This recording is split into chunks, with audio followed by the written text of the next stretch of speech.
Well, here we are, we're back. Her story. I have no idea what this is really about, or how this plays, or... I think it's like...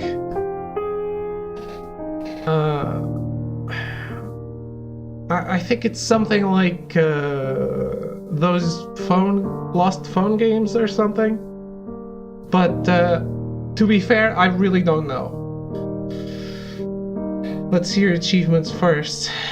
That was too late. I'll show you the achievements after this. Can't see chat? Chat is alive, Cyan. How are you? I can see you.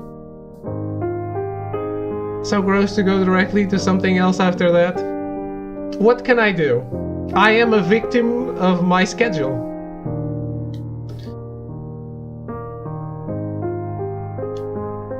Does this not play with a controller?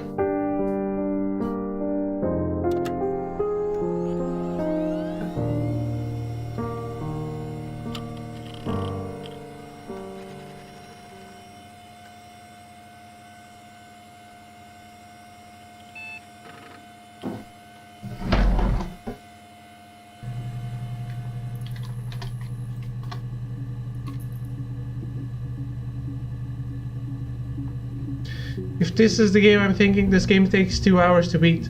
Something like that, which is kind of what I wanted. I wanted a short game that I could do after Ori.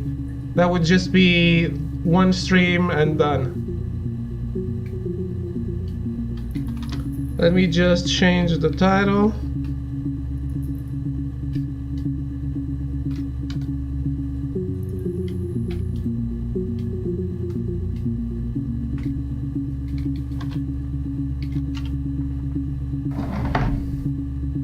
I just don't know what to put on the title. What is this?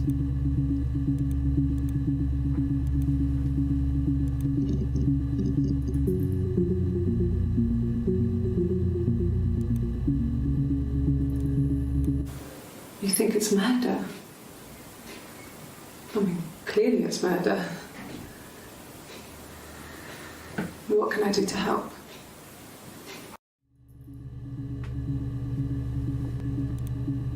What?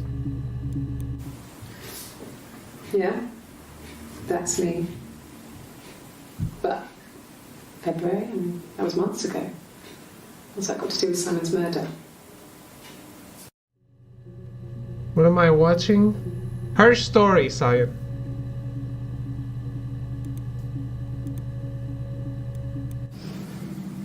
I didn't murder Simon. You've got it wrong. You've got the wrong person.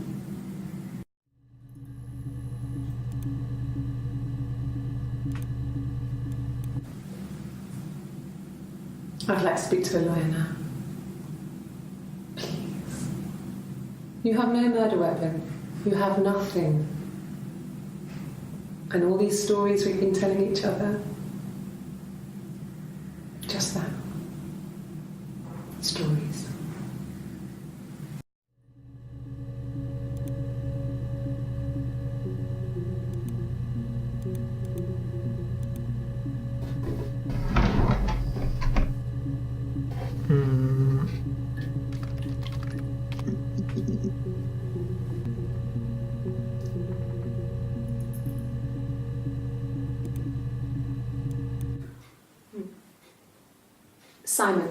Simon Smith.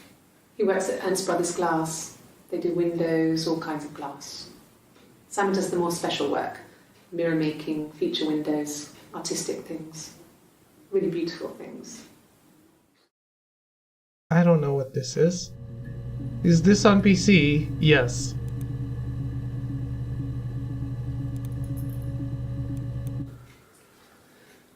Simon is 6 foot, darkish blonde hair, average build. He's clean shaven. If his beard grows, it goes ginger, so he shaves it. I mean, not that there's anything wrong with ginger hair. I bought a photo instead of spring photo. This was taken last year on holiday in Rome. It's the best one I have.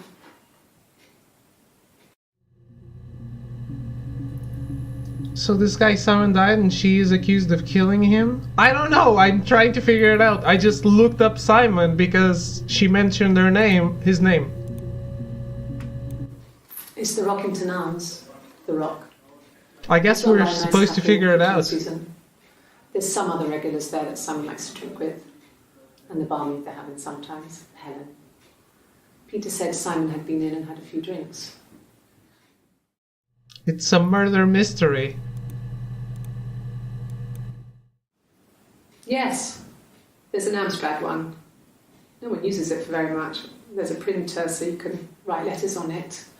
Simon sometimes plays games, you know, climb the tower, save the princess, that kind of thing.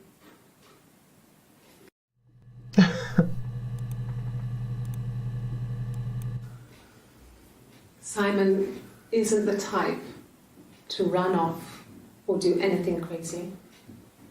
Someone must have done something to him, or there must have been some kind of accident. So what do we do next?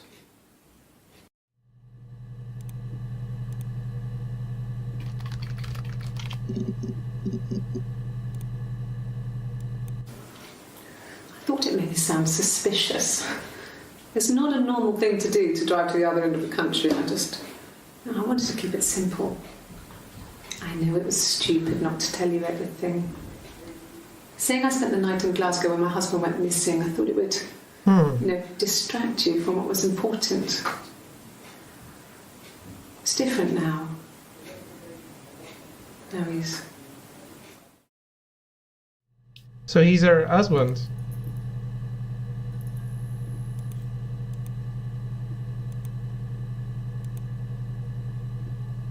Why does this matter, though? And what does this do? Murder, Simon, missing. That's my... Oh. No, sure. We can keep it like this. It looks nice, I guess.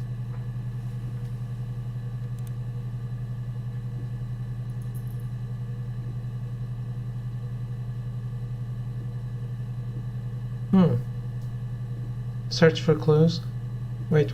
Computer technology is the backbone of modern police work. The logic database is one of many continuing efforts to digitize our workflow and preserve evidence in a manner which will allow you to work more efficiently. In the coming years, the computer will continue to be the most valuable item in your crime-fighting toolkit. This database contains footage transferred from the existing homicide and serious crime tape archive at Portsmouth. It has been automatically sorted using our ASR technology. Each statement made by the interview participant is stored separately so they can be tagged for submission to court. The other has been digitally stenographed and the content of the testimony is attached to each clip. To retrieve a clip, type in a word like robbery into the search field. Click search and the database will return all clips to which the speaker uses that word. To narrow search, use multiple words. Robbery supermarket. If you are working from a printed transcript, you can be even more precise. Use inverted commas to search for an exact match against the entire statement. Yes, I was there. Huh. Holy shit, this is complicated. To store a clip for later reference, click Add to Session. Also, if you wish to add additional tags of your own to help future searches, please click in the user tags box and type in your desired tags. For any further assistance, please contact your department's information technology representative. Really read me. Hey, here's the database I filed. A Freedom of Information form to get you guest access. Everything seems to work. They transferred the videos off the original tapes in 1999 and then the Y2K thing hit and they got mothballed. No one has touched them since. I couldn't find a server with the detectives' footage on. Possibly those tapes got damaged when the old archives were flooded in '97, but figured this would be enough. Take your time. That's it. I have a clock. That's not today's date.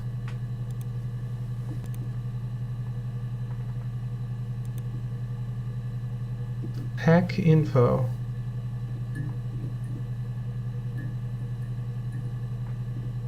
What is this?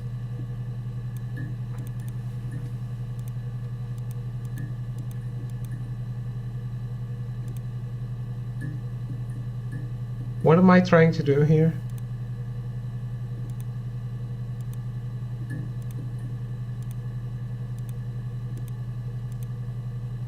Fill the board, I guess.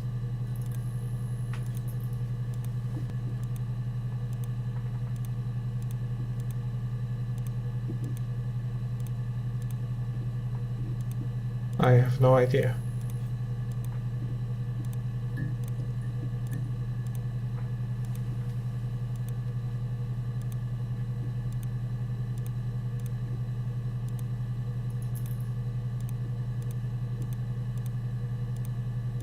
Has anyone ever played something like this?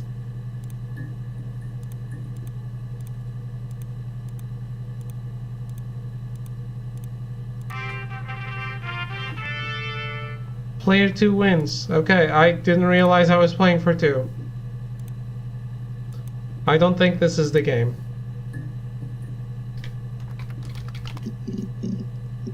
Clues. There's no clues.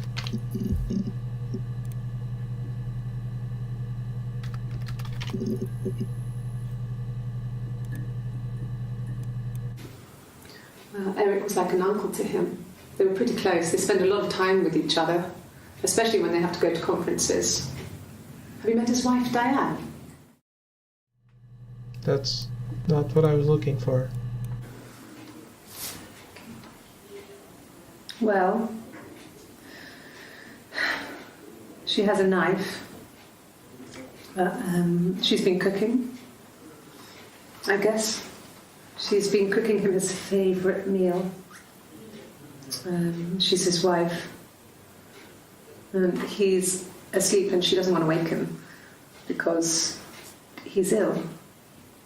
That's why she's sad. Because he's ill and he might die. It's kind of a sad story, so I'm not sure it ends. What?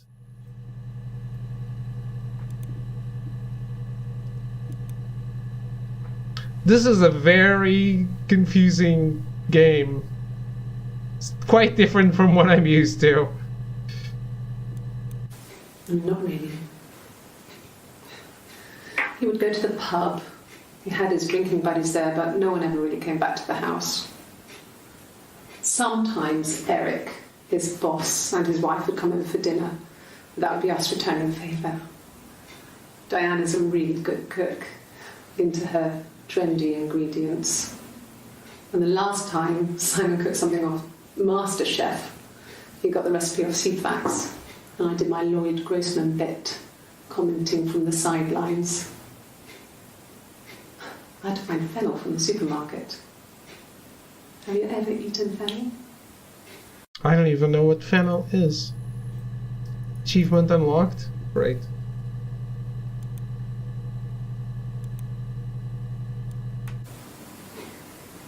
You're reaching here. Oh, I don't know why. No, I've never cheated on anyone. I've never taken anything from anyone. Simon is dead. But I have my baby to care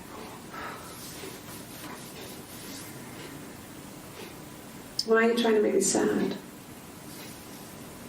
Why are you so obsessed with sex and affairs? You cheated on your wife. Is this your thing?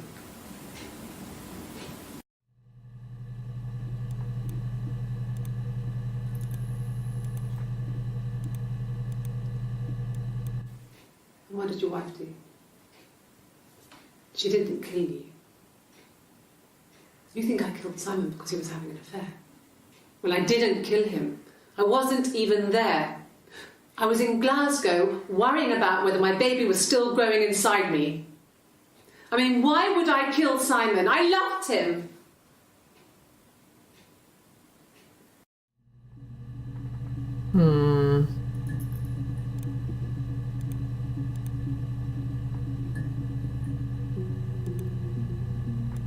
No, remove. How do I remove this from the session?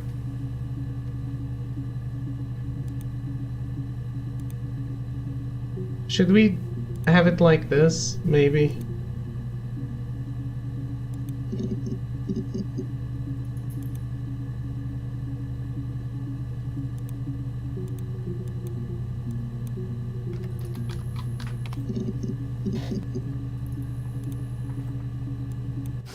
We spent the wedding night in a hotel in Brighton. It would have been too much to do more. We were saving for the baby. It was wonderful to be in a hotel, away from home, just alone together. Since then, we've always tried to get away for our holiday.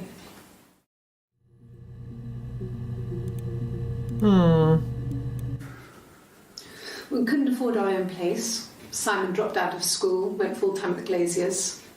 That was Eric's generosity. We moved in with his mum and dad. They had a spare room for us and the baby, if it came. It was a nice change, time to myself, living there for those months, full of hope.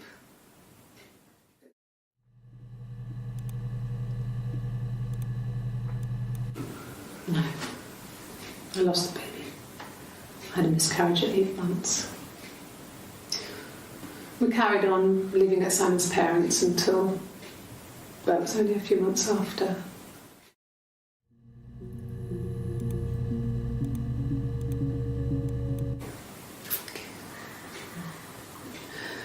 It was after dinner. I'd spoken to Simon's parents on the phone. I looked up for an early night and I suddenly had this thought. I think it was something his mum had said. She'd been speaking about old stuff, sad stuff, about when we lived there, about the baby. There's some boxes in the cellar, nursery stuff we never needed and I never had the heart to throw out. And I suddenly remembered that when I'd looked down there the week before, those boxes, that pile was in the wrong place. I went cold all over. I went down there with the torch and went straight to the back, and that's when I saw the bin bags. Pulled them open, saw the body. I screamed, and that's when I called the police. Oh.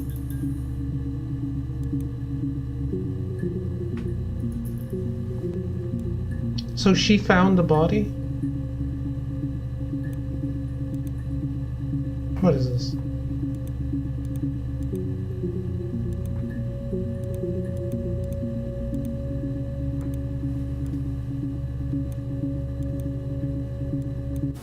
Yes. It was a shock to him. I mean, we never thought it was possible. I don't know what he... I mean, I hadn't decided whether to keep the baby. I wasn't really ready to talk to him about it.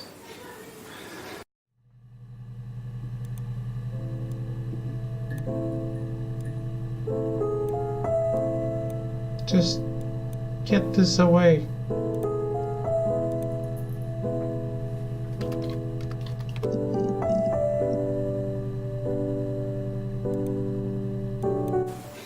The bruise.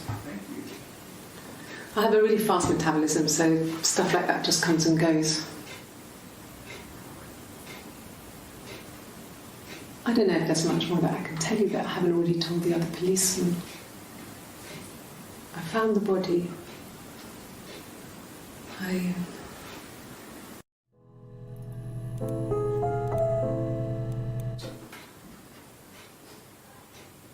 His body didn't look real. And his throat. It looked like his throat had been cut.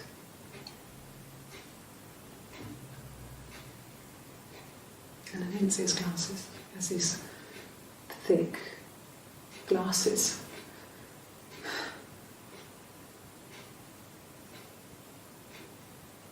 He doesn't always wear them.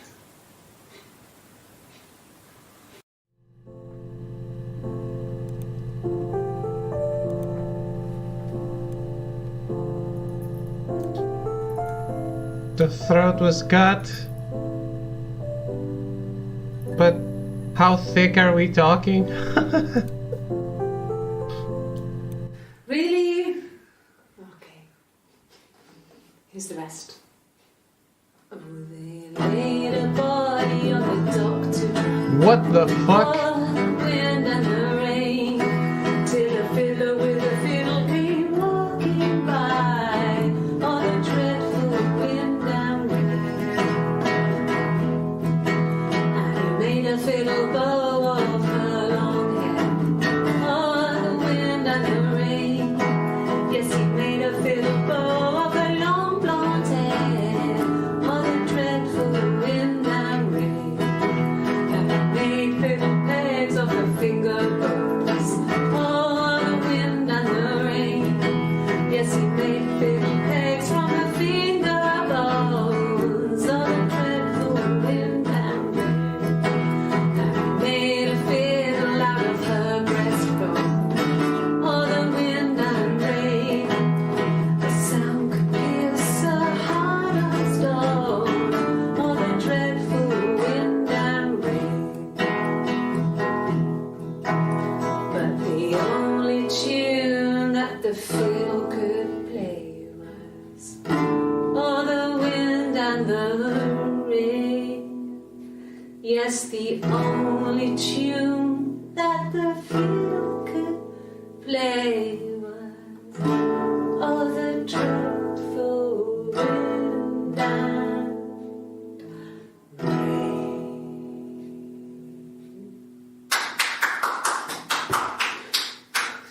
Anything you sing may be used as evidence against you. Why the fuck does someone have a guitar and sing on a police interrogation? Can you imagine? I tried. I tried to get pregnant too, but it didn't happen. I slept with so many boys, men. My body refused. I think my period stopped because hers had. I was pretty ill. I mean, how could we stay the same now? Felt like Hannah had really fucked things up. Set us down separate paths. We had become different. Are these... Wait, who's Hannah? Are these two people?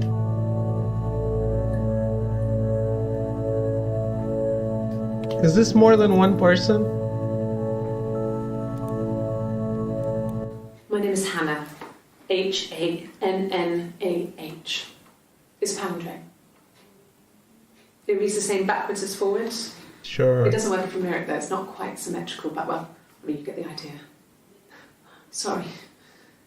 Hannah Smith. I live at 31 Gladstone Street.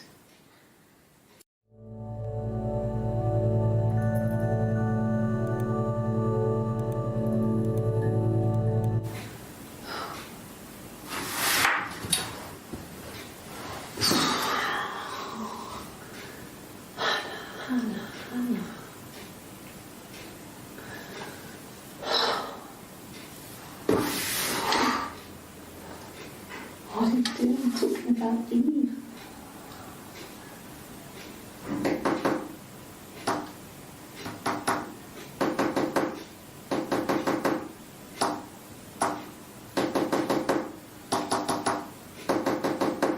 This is an interesting kind of game.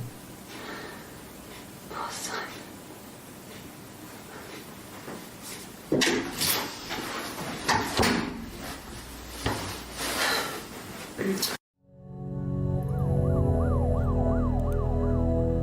Okay, we need to look up Eve next, but let's watch these. Yes, my name is Hannah Smith. Oh, shit. Sorry.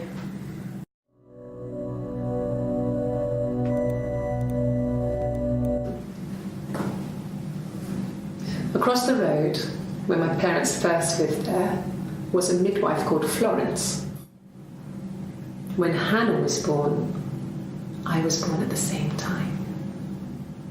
The midwife was there to help. I'd been throttled by the cord, probably wrapped around my neck by Hannah. The midwife told my mother I was dead. But I wasn't. She wrote all this stuff in a diary. Amazing what people will admit to on paper.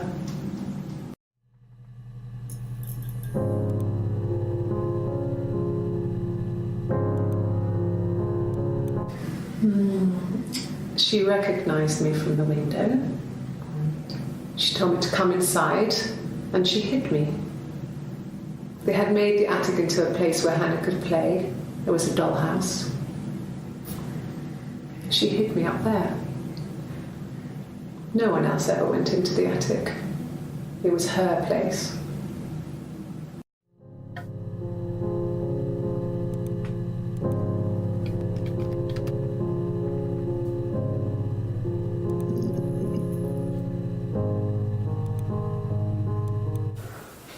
Well, my friend Eve. I mean, she was a friend from when I was a kid, and she was always more popular with the boys, and I used to hate her for it. I mean, really hate her sometimes.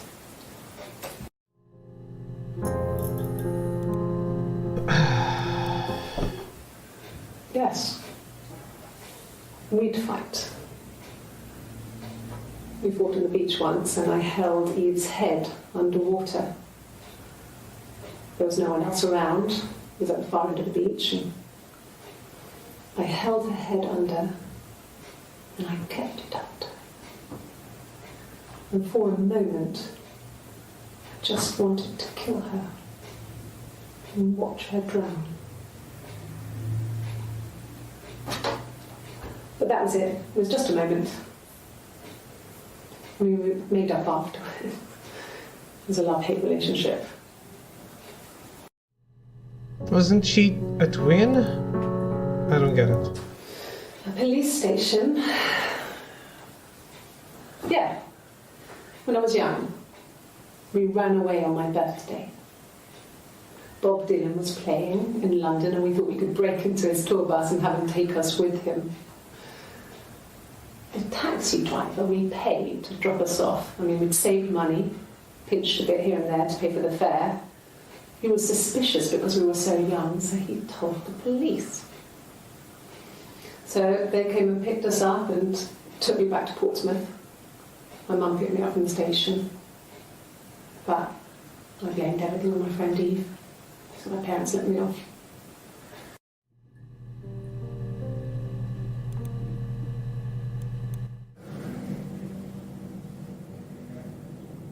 My mother called me Eve.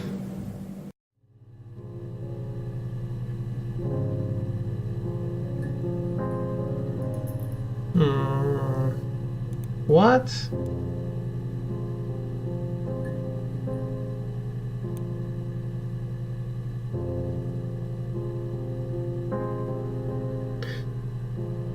So now I think it's one person again, and the other one's just imaginary or something.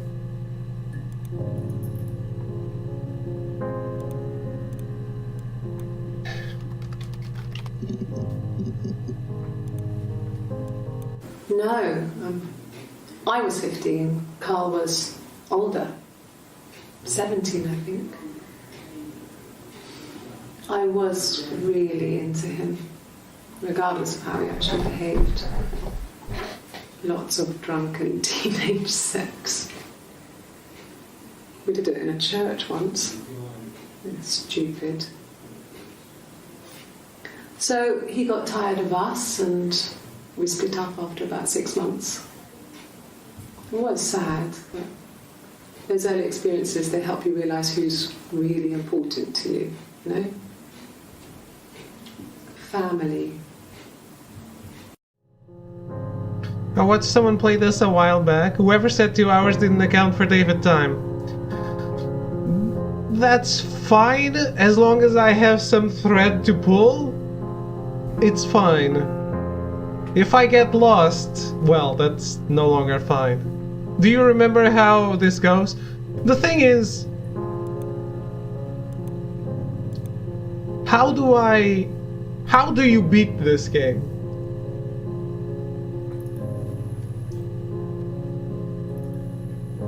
What is beating this game?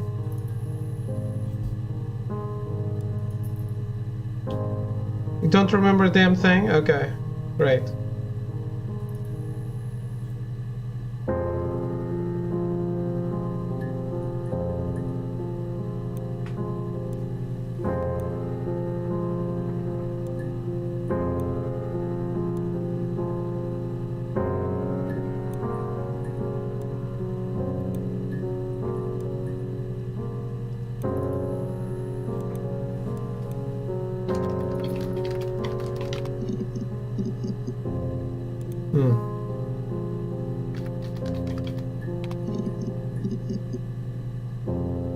Just try and enjoy the ride. Okay. I'm trying. Twins? Really? Are you really asking me that question? God damn it, game. God damn it. I'm just trying to figure it out. And we're here. Hello, others. Kindred, thank you for the raid. How are you? Hello, Tara. Hello, Fish. How are you all? Welcome to something that I don't really know what I'm doing on.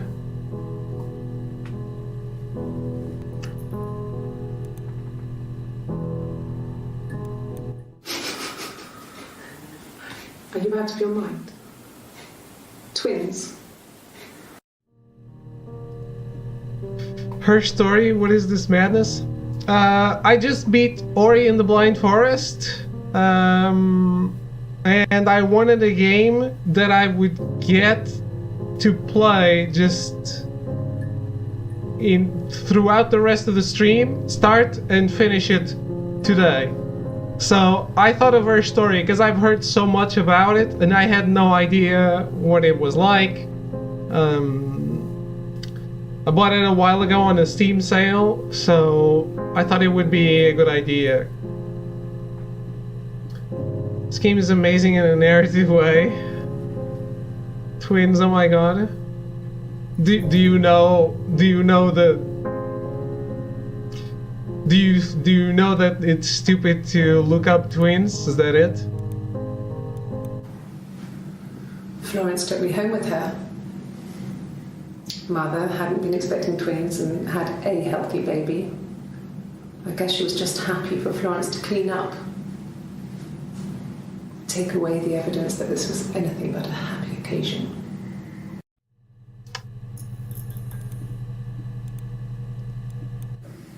There were always princes and princesses. They were the special people, more important than the other characters in their stories. We knew we were like that. Twins. Magical. We were the princesses. We had a poster of Princess Diana from the newspaper up in our attic. Had a pride of place. And underneath we used to put all our special things. When her engagement was announced, we were obsessed with everything she did. And later, when her life went so bad, we felt for her. Her divorce last year just kind of drew a line under things. I think I'm getting further away from what I'm trying to find out. What were you doing, Kindred? Talk shows and podcasts? Were you doing a podcast? Do you do a podcast?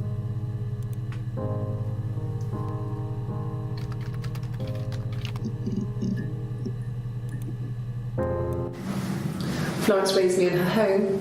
I never left it. She kept me out of sight. It wasn't odd for people to see a midwife with a baby, carrying in supplies, washing nappies, that sort of thing. I never knew any different. I grew up looking out of my window and seeing her across the road. I thought it was like a reflection in the mirror. She was me. Eve? I don't get it.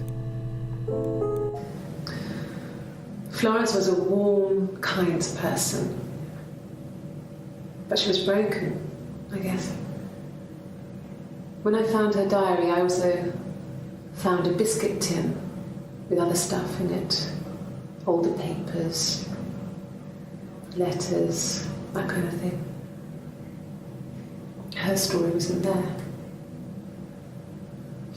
I never really spoke to her about it. I was far too young to really understand, I guess. I just put it together later, once I was older. She had loved children, planned to have a large family, but her husband died in the war.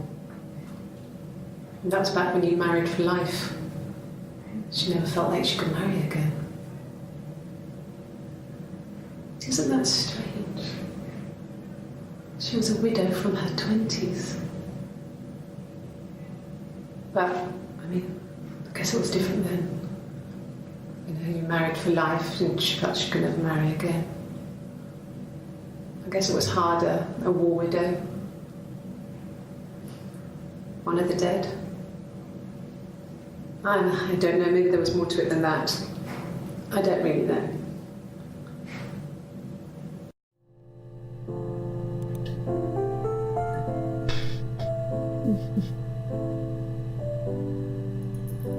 I'm so confused.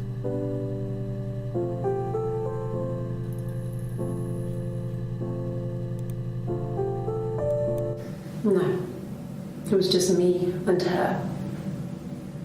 Eve was the name they were going to call their first child. They talked about it and were going to try when he came back.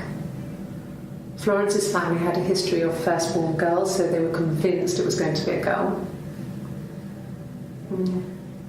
It's hard to know if this is all true. These are stories I remember, that I read when I was a child. Maybe I misread, maybe I misunderstood. Sometimes it's hard to remember what happened last week.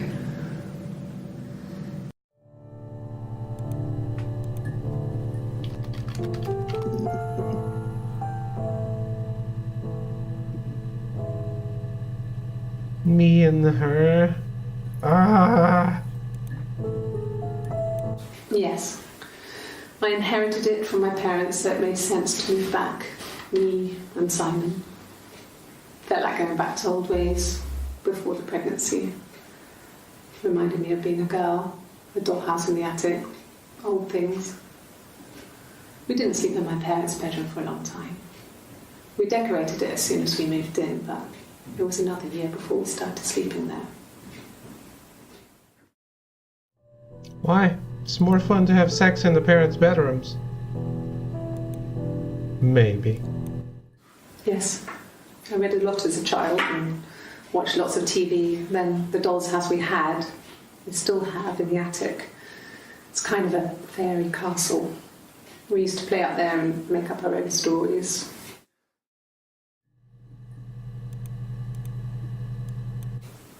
Could the hairs have come from somewhere else? I mean, could they... We have a lot of dolls in the attic. There's a Rapunzel doll with long blonde hair. Could they have come from there?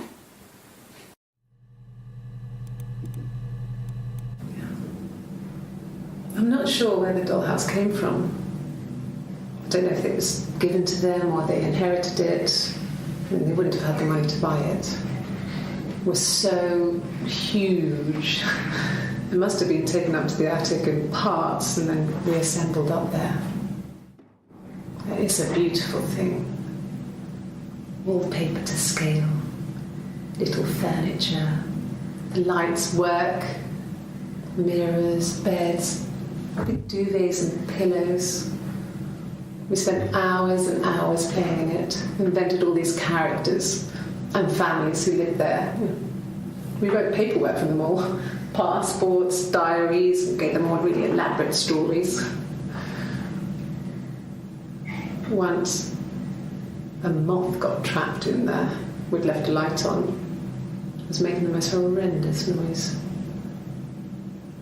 We tried to kill it, but it was tough. We ended up crushing it under a copy of the Arabian Nights.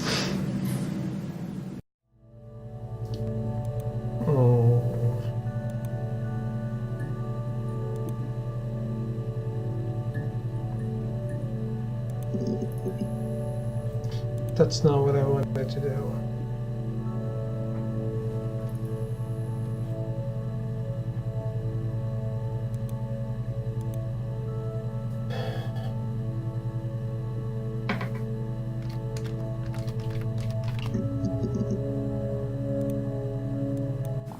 Mum and Dad had never had any reason to notice. They were always busy. If Hannah was eating a lot, they didn't mind. She didn't put on any weight. That girl has a healthy appetite. If they heard us talking in the attic, they just thought it was Hannah playing one of her games, and that Eve was our imaginary friend. Once, she was already up and dressed and ready to go to school, and I snuck down for a piss. Mum saw me in my underwear, she went mad. Get dressed this instant! So I ducked into our bedroom, and seconds later, out came Hannah, dressed and ready. What? Mum was amazed.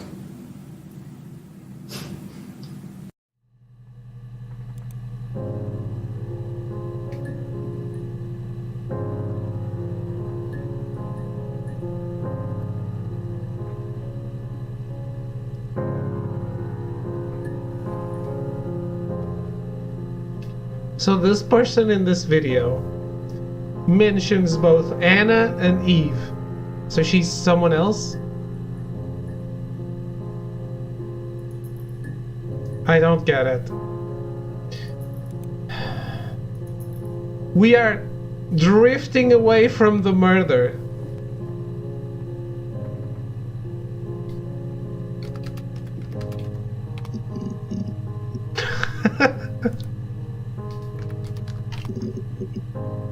God damn it. What about Florence? I already looked up Florence. Look.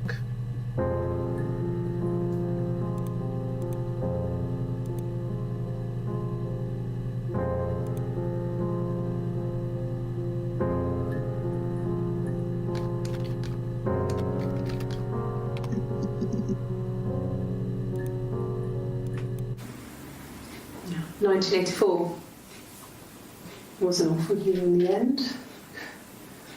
We were living at Doug and Eleanor's. I lost the baby at the end of spring and my parents died in the summer. It was a hot summer, a heat wave.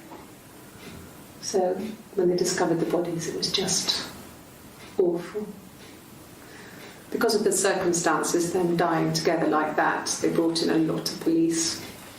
A forensic entomologist. I had to look that up. It was because of the heat. It was just awful.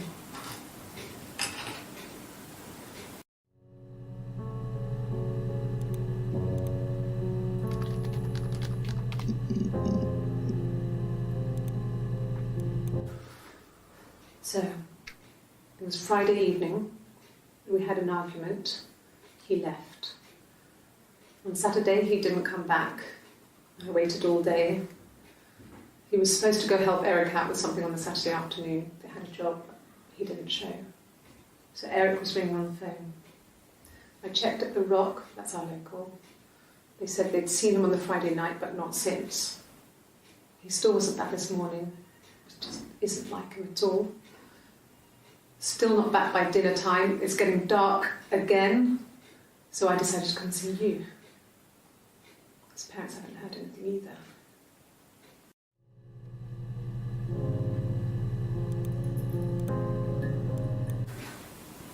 I got pregnant. Both our parents had a big powwow. We weren't even in the room. And they decided we should get married.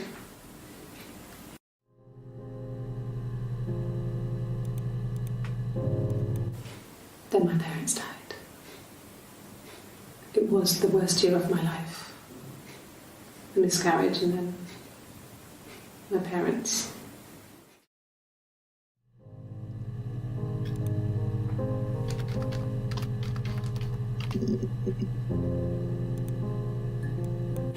Oh God, I don't know. I mean, I guess The Rock. You've spoken to everyone there. Someone must have seen where he went. I don't know. So many things could have gone wrong.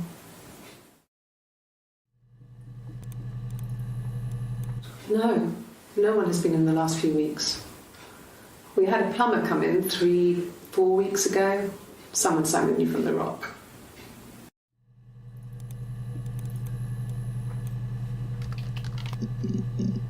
Ah.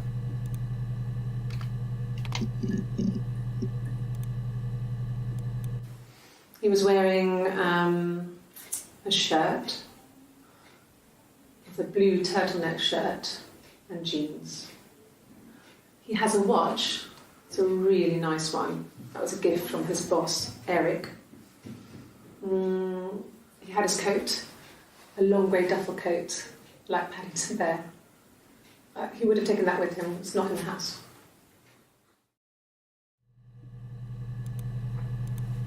What about the glasses? Yes, there's a car that we share, a Cavalier, and a van he uses for work. It's owned by Eric, but we look after it. Both of them are there now, parked in the street. I'm not sure about the keys for the van. I can look for you when I get back.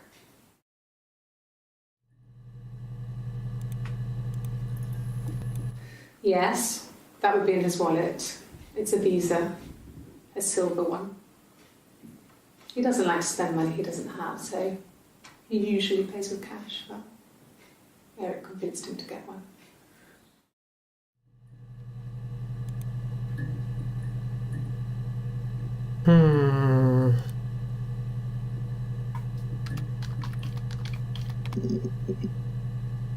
No autopsy?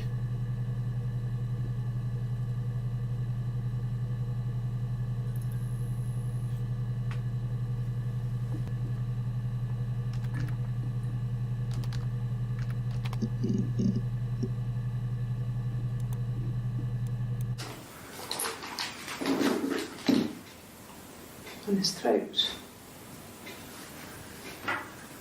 How?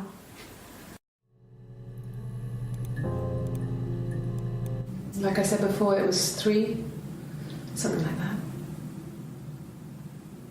I walked in, saw Simon. He was on the floor of the living room. His throat had been cut. There was a lot of blood.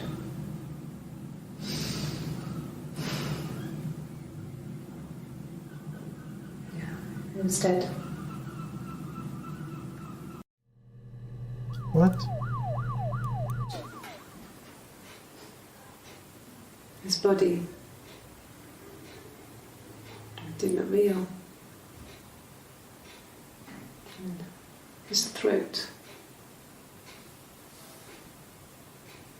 It looked like his throat had been cut.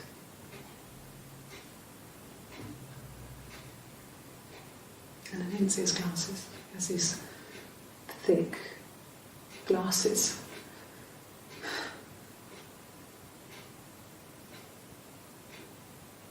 He doesn't always wear.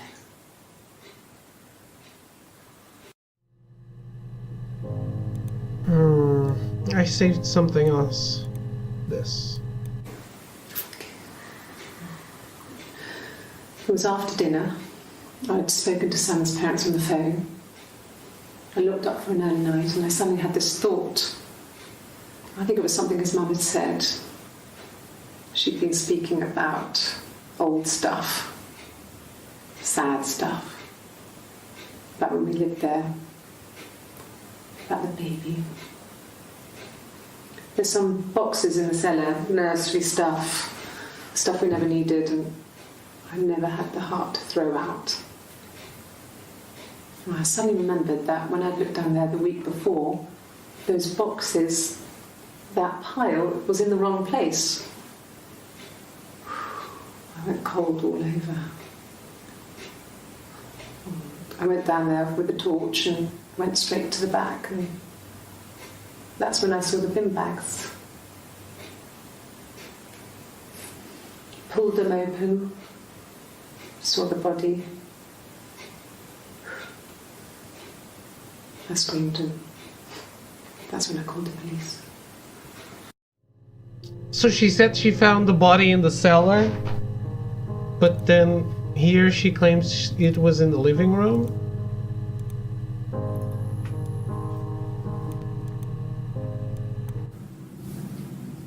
Her story is that she'd waited for him to come back. She put on my wig, some of my clothes, pretended to be me. They talked. She'd enjoyed being me. He said he wanted to be with me. Then he took out a present. Another mirror. Just like the one he'd given her earlier. That unique present. She went crazy, smashed the mirror. They argued, screamed. He hit her. So she grabbed a piece of the mirror and just swung it round. She cut his throat clean open. She'd only meant to scare him off. What?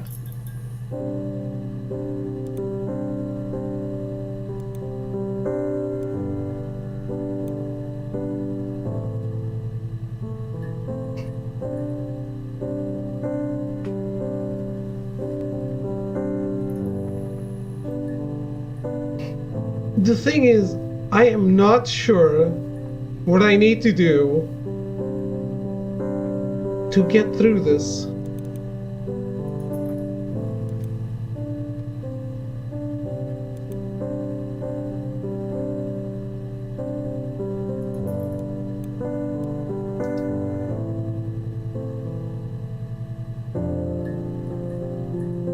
Try to read me text. I already did. I already did.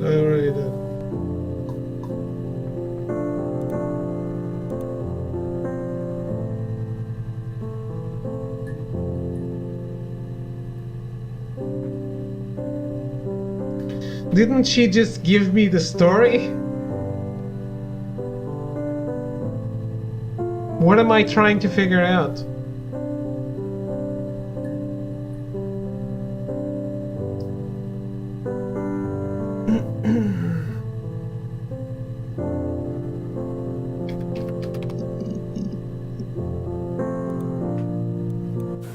A wig? You mean... But what type of wig?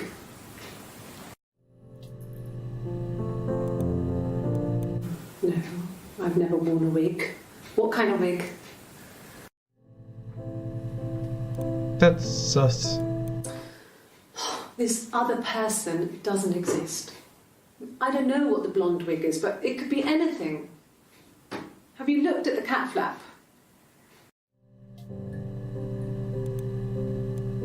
No.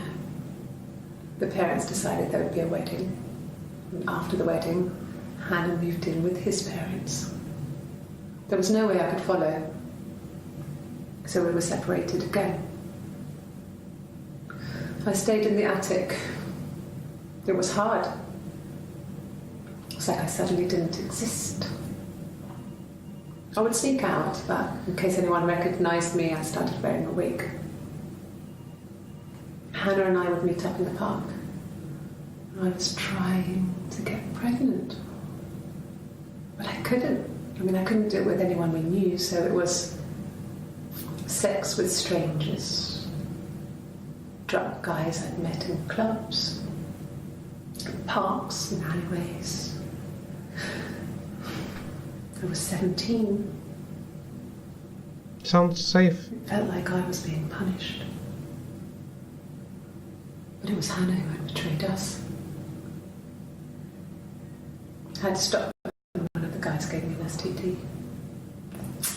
No shit. When we met up, it was disturbing. For the first time, my reflection, she didn't look like me. She was fatter, flushed. If anything, I was getting skinnier. I found it hard to look sometimes. We talked about what to do. Was it time to become our own people? That seemed like the right thing to do, but neither of us wanted it. We agreed that her and Simon would get their own place as soon as possible, and then I could move in. And that was the plan.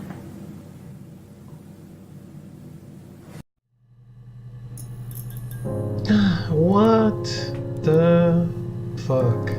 This was about 9. I went round and she was waiting for me. She was furious and so angry. Have a good night, Maisie. You have towards yourself. Thank you We for hanging screamed out. at each other, argued, cried, we fought. I hit her back, left a bruise. I had my wig on from performing, she tore it off. Eventually, we grew tired of fighting and I left. Yep, hope you enjoyed the ending of Ori.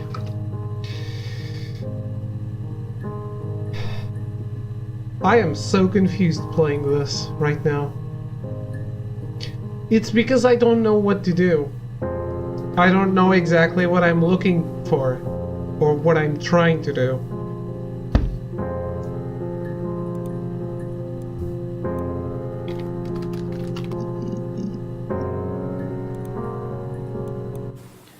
It wasn't the present so much, it was one of those arguments that had been simmering for a while. The present was a mirror, a nice mirror. He'd engraved the glass, the kind of mirror a princess would have in a story. He made it specially for me. But not really.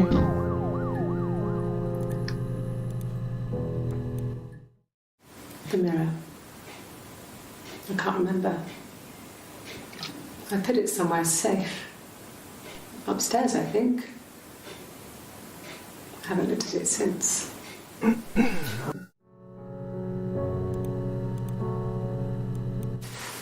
Silverleaf? No. He normally silvers them properly. This mirror, it's supposed to look antique. The reflection isn't as good.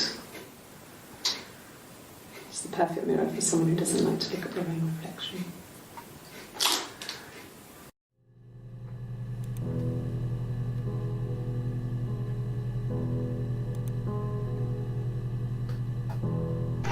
So, I think that this is... The green ones are words I looked up, and the red ones are words I haven't looked up yet.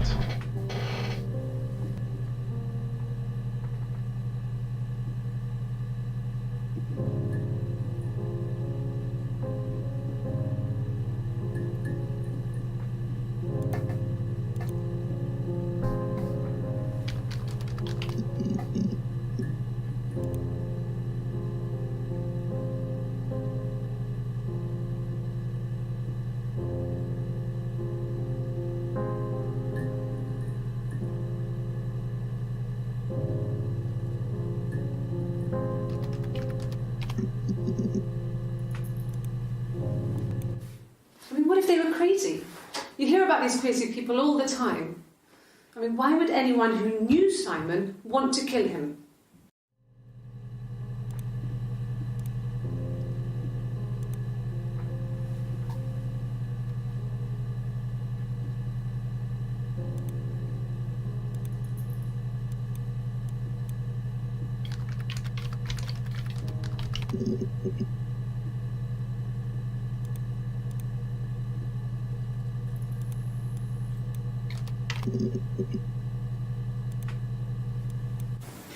That's all that matters, really. The baby.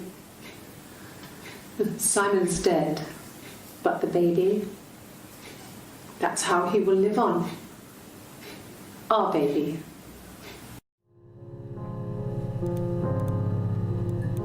It was supposed to be a secret. Just because Simon is dead doesn't mean I have to give up all his secrets.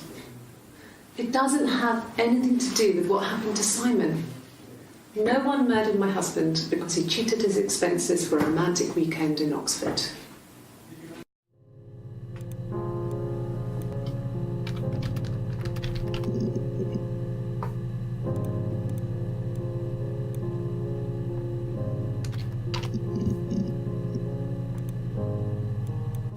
No, I have never been unfaithful.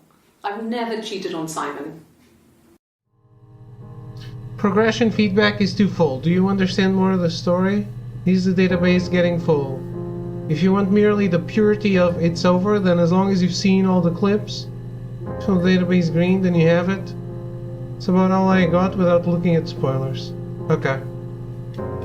Oh, so there's no end to the game.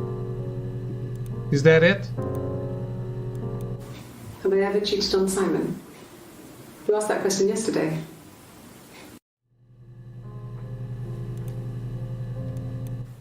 Simon never cheated on me. He was devoted to me, and I was devoted to him.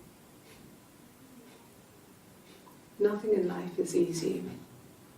We were good to each other. Life isn't a fairy tale. You do what you can.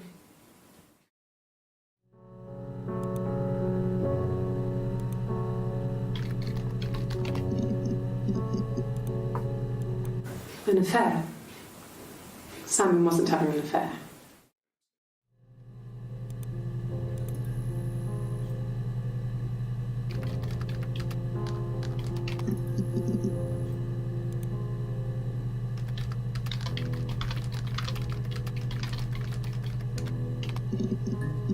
Ah, I thought they had this. I thought I had it.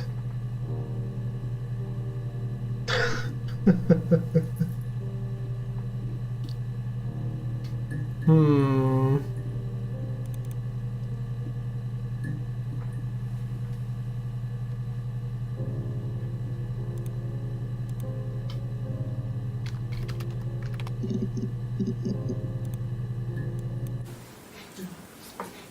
It's Rapunzel.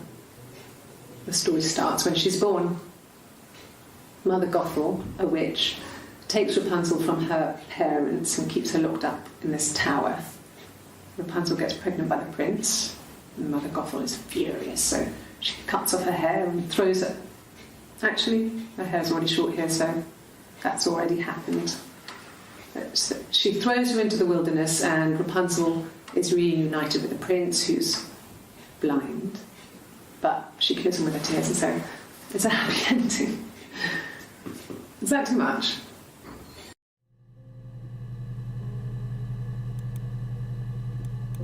Yes, like a story. A beginning, a middle, and an end.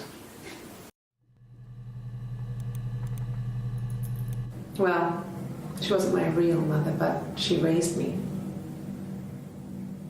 Do you want to hear the story? It's a real-life fairy tale.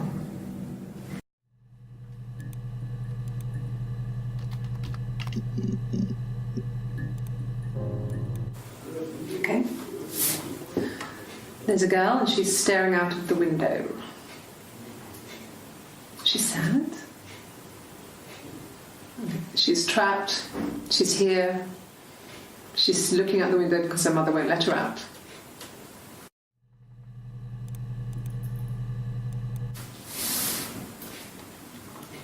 She's crying, I guess.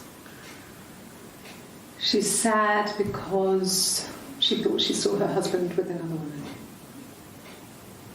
But it's okay, because she finds out it wasn't her husband, it was his brother. And so it's fine.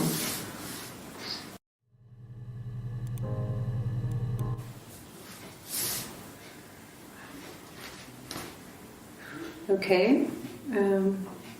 She's being chased. They're trying to catch her because she did something bad. I guess she broke the rules.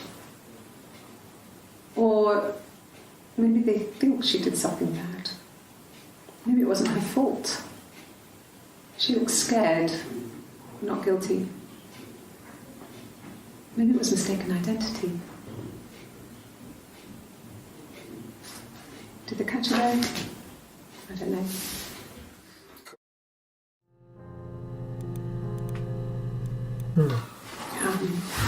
I hoover, I dust every week. Maybe less. I once asked Eleanor how often I should dust, and she said, if people ask, tell them you do it once a week, but every few weeks is okay. I think she was just trying to make me feel better. I mean, when I was there, she was hoovering every day. Ran an ordered house. You know how that generation is, putting on a brave front. She has secret stashes of cigarettes. Doug doesn't even know she smokes. When I was there, I saw her. She has these sort of porcelain vases, ornamental, next to the Reader's Digest books. Cigarettes inside. And she still has them. I mean, last time I was there, I looked in a vase. There was a fresh pack. I mean, all those years of marriage, and she still has a secret like that.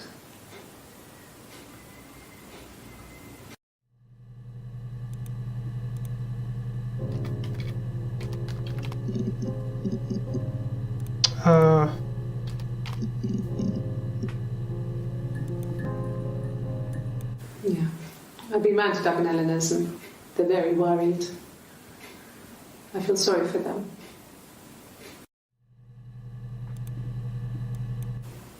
Okay. I parked up on the street. It was busy, so I had to park down the end of the road. Walked up, knocked on the door, no answer. I took my keys out of my bag and unlocked the door. The main lock was unlocked. You can tell because the key doesn't turn when you try to turn it to the left. I walked in. Simon's coat wasn't on the peg. I couldn't see his shoes in the shoe rack. I shouted out.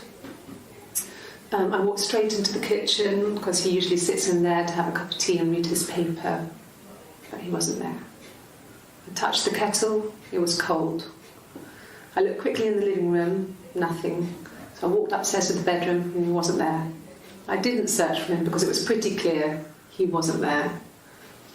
I had a shower. The phone rang whilst I was in the shower. I didn't answer it. I think it was Eric. Then I was just exhausted.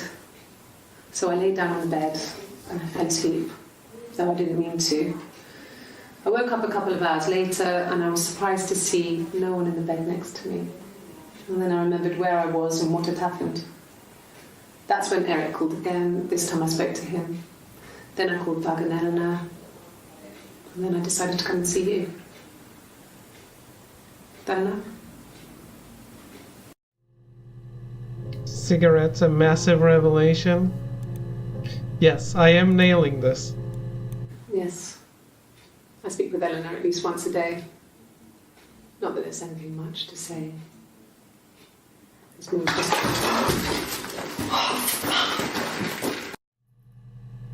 Well, that's an achievement. Great. Thanks.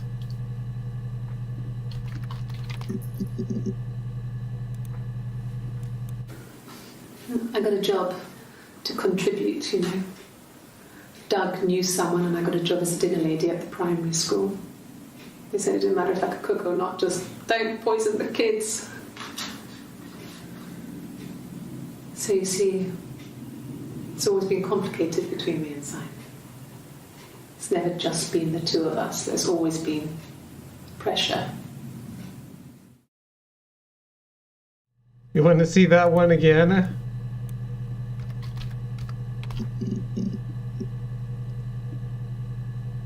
It's probably this. Yes. I speak with Eleanor at least once a day. Not that there's anything much to say. It's more just...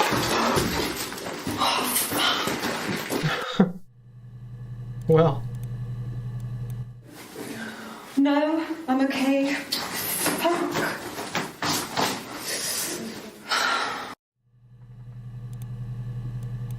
Yeah. They'd gone to bed feeling ill, thinking it was flu or something. The neighbour called me. I had to use my key to let them in. We found them dead in their bed. And they'd been there for days. No one had noticed. What? Who? Just awful. It was so soon after my miscarriage. The worst year of my life. I'd been so happy to get married, and after that it was just like, fuck.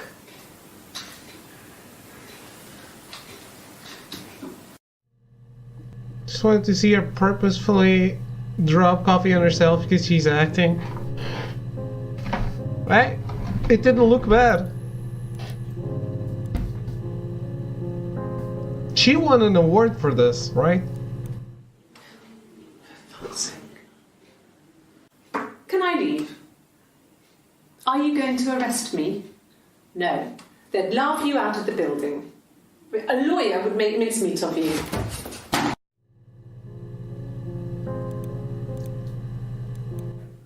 Are you arresting me? No. Fuck off. Oh, wow. Open this door.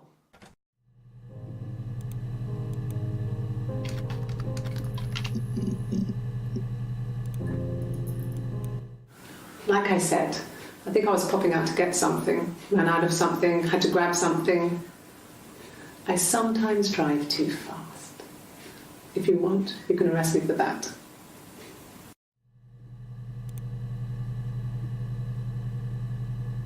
I recognize how to cheat this game now. How is that? This isn't nice of them. Is this where you take people when it's time to arrest them? Yes. No lawyer. What are you going to arrest me for?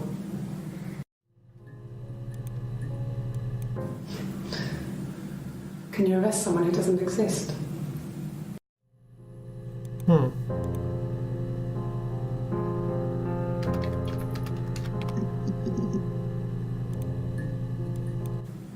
Yes, I understand my rights. No, I don't need a lawyer.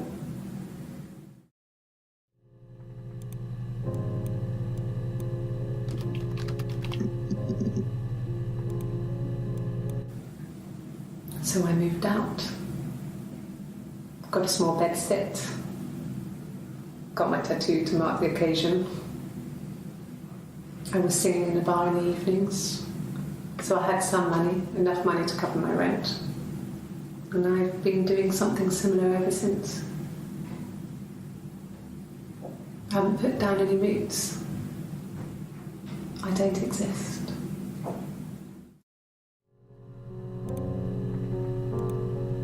It will completely ruin the loop. I kind of want to know now.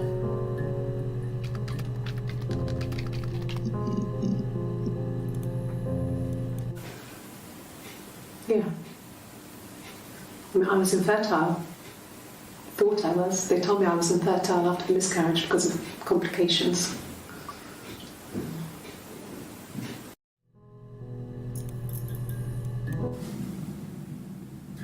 Hannah had a miscarriage.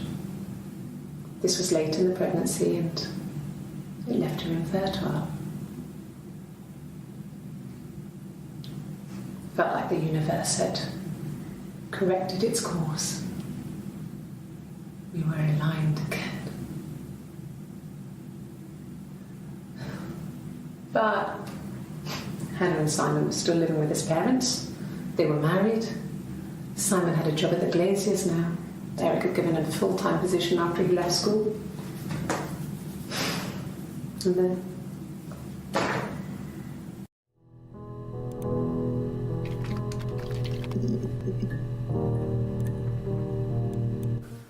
These married couple stuff. A stupid argument, nothing specific. No one knows how to push your buttons better than those you're close to.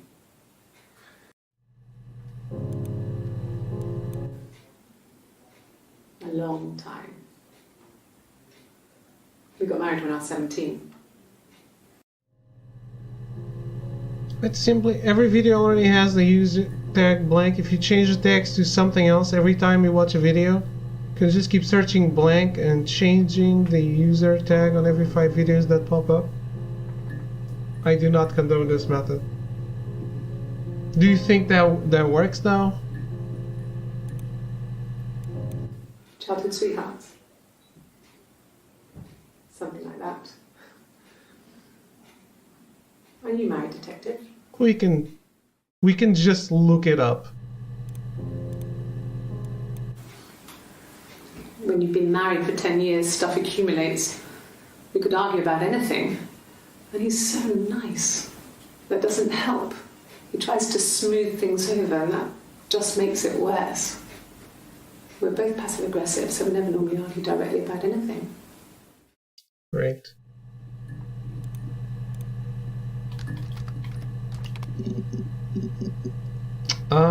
It does work. You're right. It does work. 271 entries found. That's probably all the videos. Which actually means we can just watch the whole thing straight. Back to the game now, cheater. A black coffee, thanks. No sugar. I'm sweet enough as it is. Uh.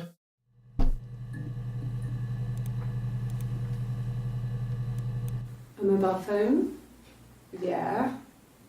Well, they have one for the glaziers, but it's only for work. I can't remember the number. Oh, it's in the kitchen. I saw it plugged into its charging cradle. Change text. I know.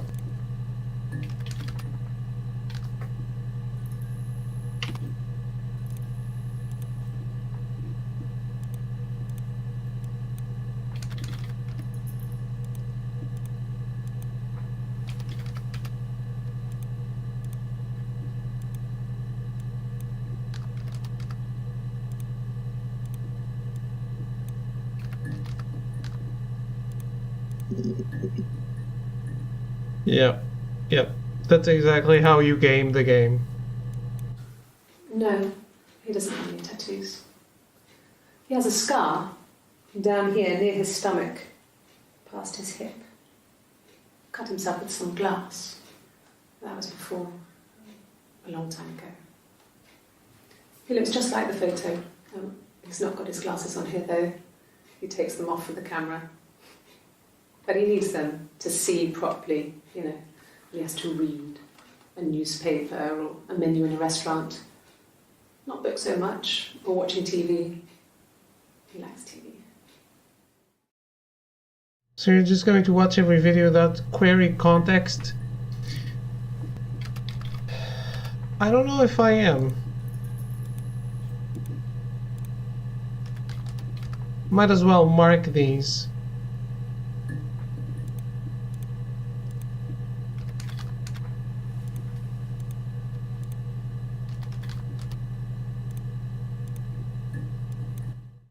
No.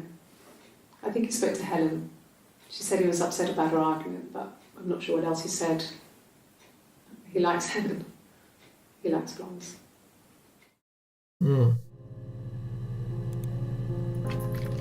See, the thing is, if I don't know what to look for, this helps. Helen, okay, but she already mentioned her in every video I've seen.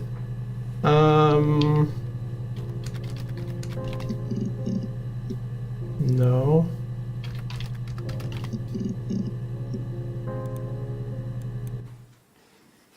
You want me to play something? I'm not the world's greatest guitar player. Okay. Probably needs tuning. No, it's okay. How about a traditional ballad? Should be right up your street.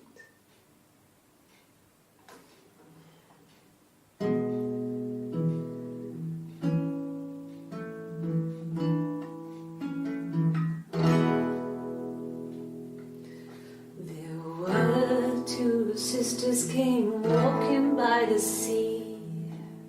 Oh, the wind and the rain.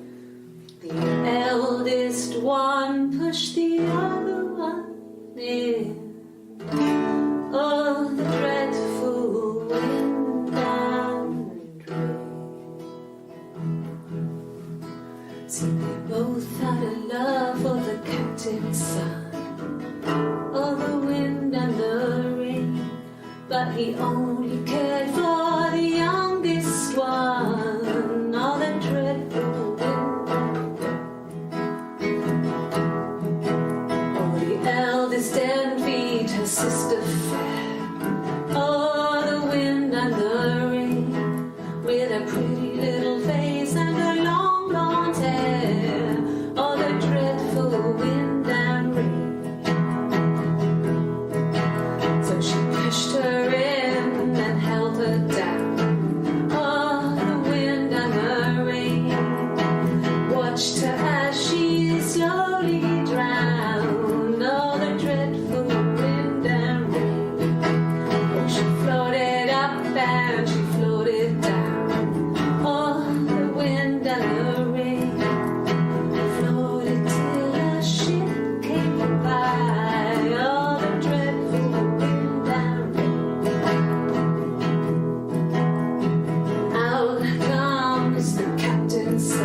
a good place to stop.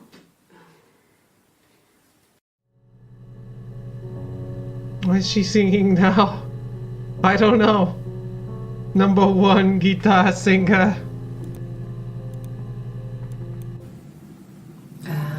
When she went home, Simon had a birthday tea waiting. Afterwards, she told Simon about me, told him I was pregnant. She wanted me to move in with them, this sister he didn't know she had. She knew that instant. The look on his face. She knew.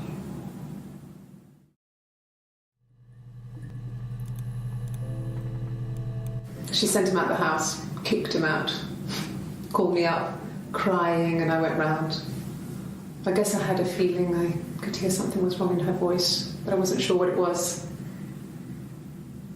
She called me sister on the phone. She never calls me that.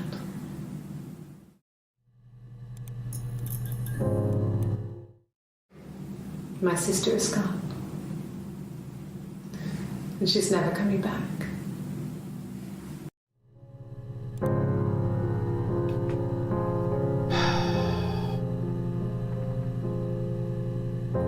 I don't know what to look for though.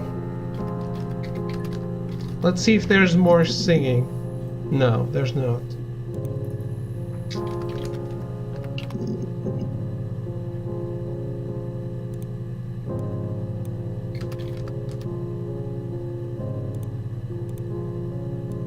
No. I mean, yes, we have arguments, but he never runs off. He always comes back. We make up. It's always that way.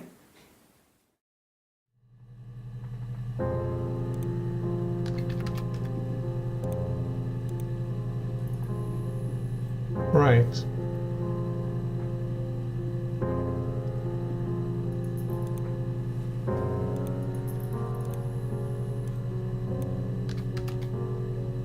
There's a lot of stuff missing then. But we've seen the very last one.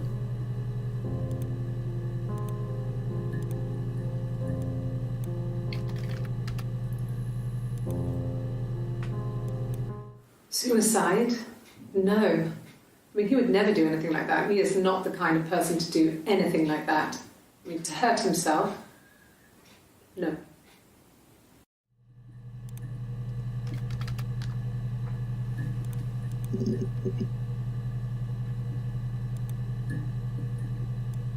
No, not drugs. I mean, he drinks, but never very much. He goes to the pub and has one or two. Sometimes we go together. He drinks wine with food, but no, he doesn't have any kind of drinking problem.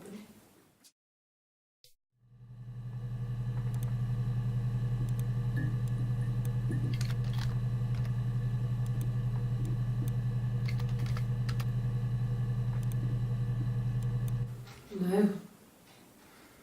I'm not sure what strange would be, but he hasn't been acting odd. He's been busy at work, but nothing too stressful.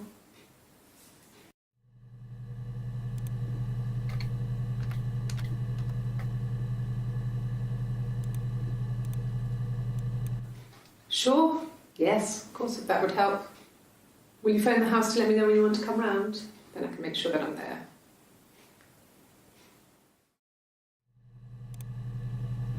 Does it feel like she's sometimes flirting with the policeman? He has a wallet, a huge, silly thing, leather, real leather, I think. He packs it full of stuff, business cards, receipts, lottery tickets. He always carries it in his back pocket. I think that's why he's got a bad back. You know. He sets the discs. I haven't seen it, so he must have it on him. He always takes it out of his back pocket before, when he comes in, if he's in the house.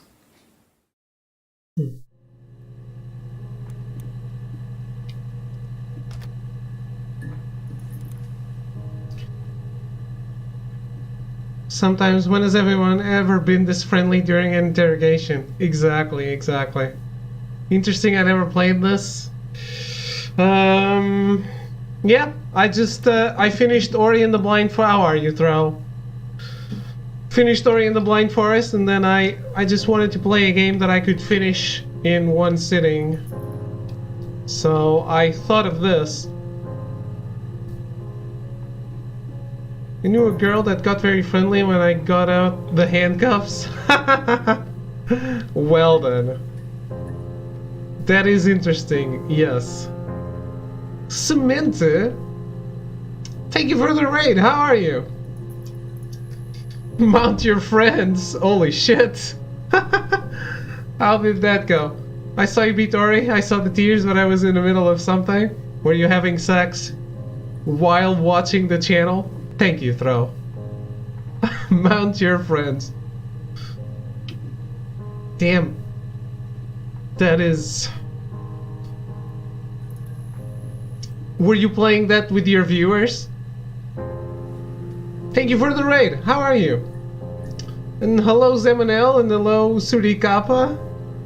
How are you guys? I only have sex while watching. Great.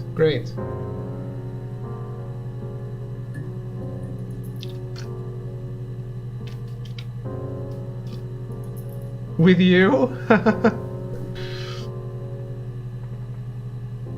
I thought that game was banned on Twitch, to be fair. Isn't that the game with the swinging dicks? Zemanel, thank you for the follow. I appreciate that a lot. I am good. I just beat Ori and the Blind Forest. And now I am playing this, which is a very interesting game that I have never played nor watched. It was. Seems Twitch got over it. I thought that too. Genital jousting. Ah, that was the one. That was the one that was banned. Not Mount Your Friends. I guess. It's probably just genital jousting and I was confusing them.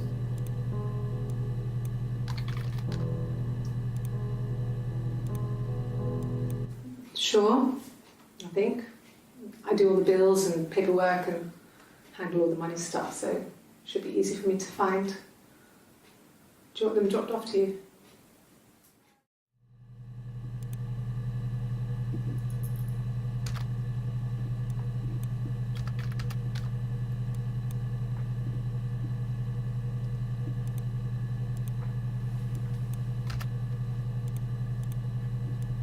No, he doesn't keep a diary. That's my thing. I've kept one, well, as long as I can remember, since I was a girl. Helps make sense of my day. And when you're forced to put something into words, just gives you perspective. Everyone's on the same page.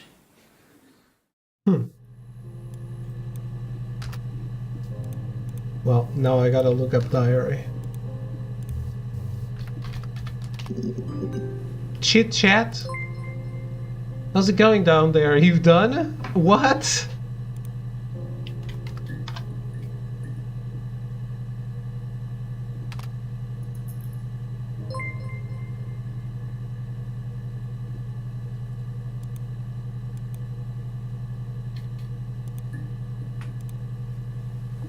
I was trying to write not yet.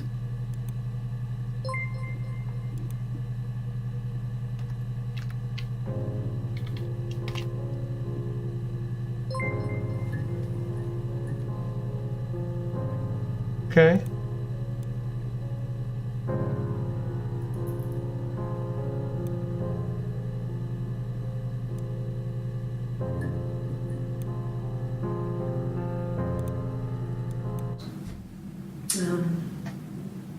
When I was 8, Mother died. She slipped down the stairs. Damn. It was an accident. Florence? I read a diary at that point and I knew she wasn't my real mother. Okay, yes. So I burned the diary that day and I left. Walked out and across the street.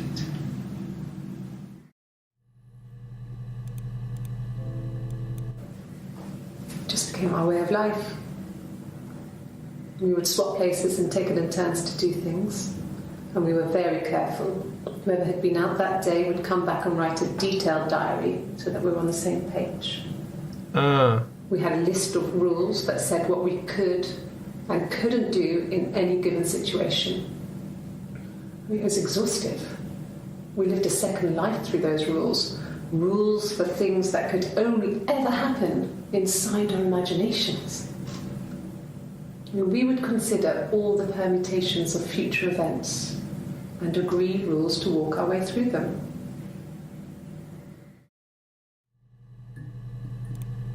That seems very complicated. Shit.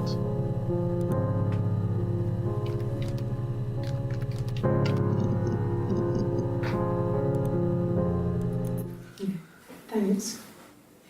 Please find Simon. I love him so much. That seems very honest. Very, very love. Much potato. Could I have a cup of tea? Right, I should have looked up Bruce. Let's just keep I going. haven't been into work. I guess I've just been waiting to hear from you, hear from my husband.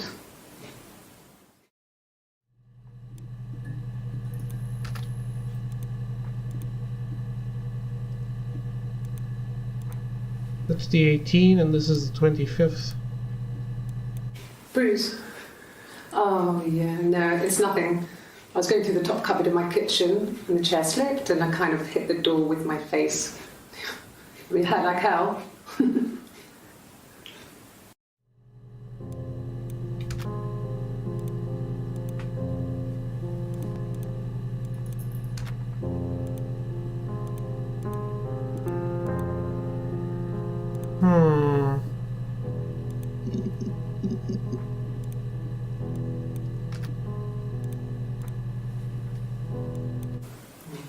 Diane is really nice. She helps out with the glaziers, organises the Christmas party, that sort of thing. They have 2 kids, really sweet kids. She used to look out for me when I worked there.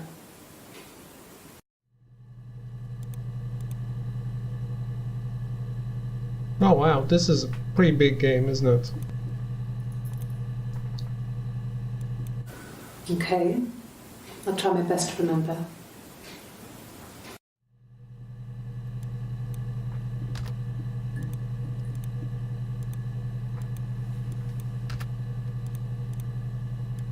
Yes. He left after the argument. It was about 8 o'clock.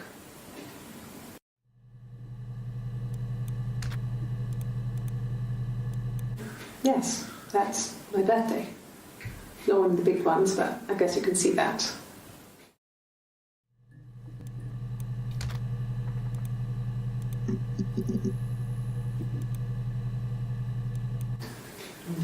Yeah, I guess. I'm quite a private person and I didn't want to get into the detail of the argument.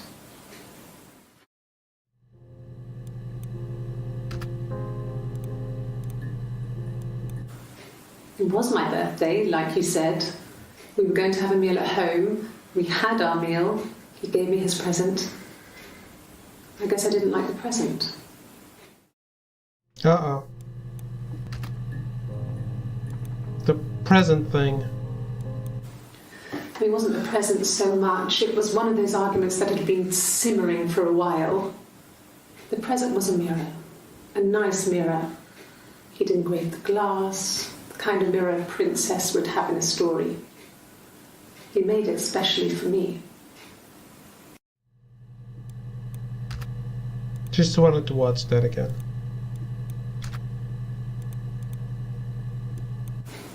What about us? To be fair,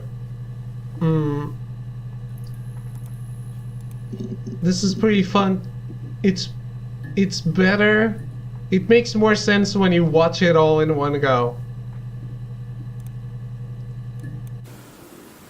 I did. Well, we met when we were 17, both working at the Glaciers.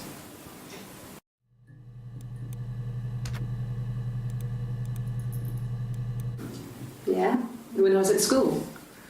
I worked part-time in the front shop. It was sort of an extended family thing. My dad used to work there, my mum worked there before I was born.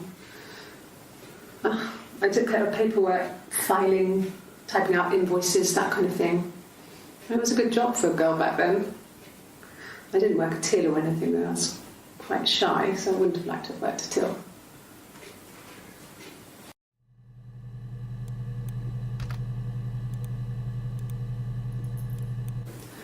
No, he was as shy as me. I asked a friend to ask him out for me. We had our first date at the Odeon in North End. We went to see Risky Business. I had on my one best dress. Simon paid. He bought me a Whisper, and I was worried about getting chocolate on my teeth.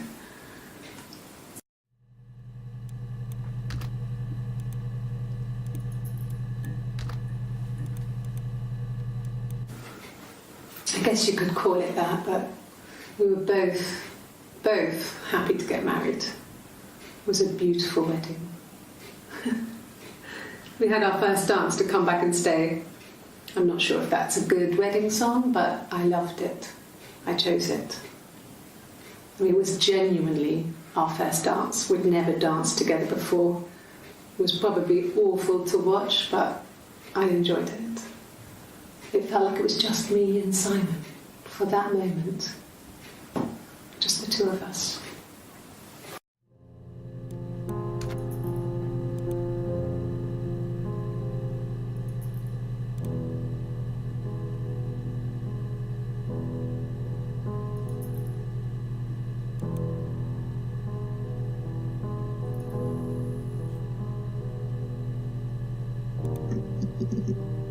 What's happening?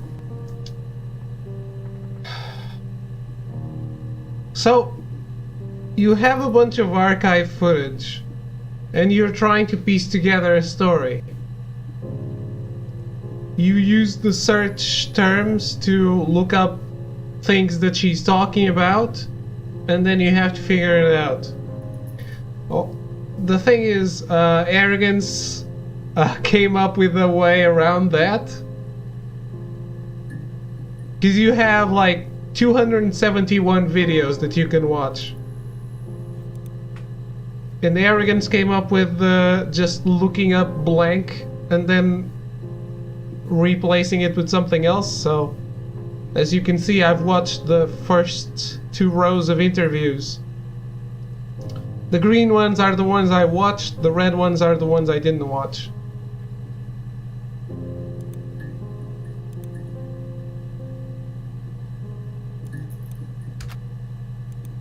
That's why I'm replacing blank with scene. I read part of it online, but I didn't get what they meant. But it's a good idea, because to be fair, if this is about the story, I know you're not piecing it together if you watch it all in one go, but it makes more sense. It's like, do you want to play Beyond Two Souls all scrambled up, or do you want to play it chronologically? At the time they said it was poison, food poisoning. I mean, I felt so guilty. If I'd still been at home, maybe I could have done something. I didn't.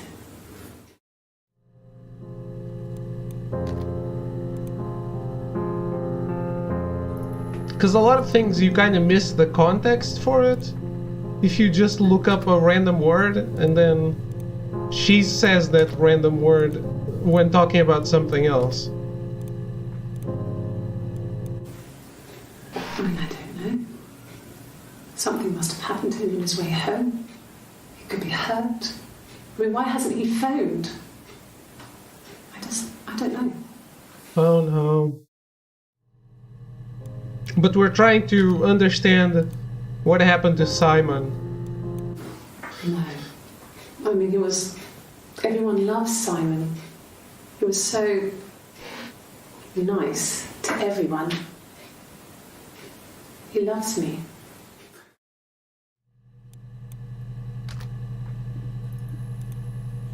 Another achievement.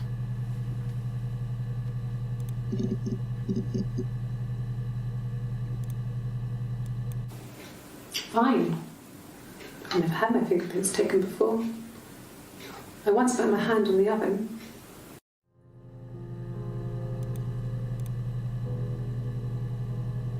He was and he loves me.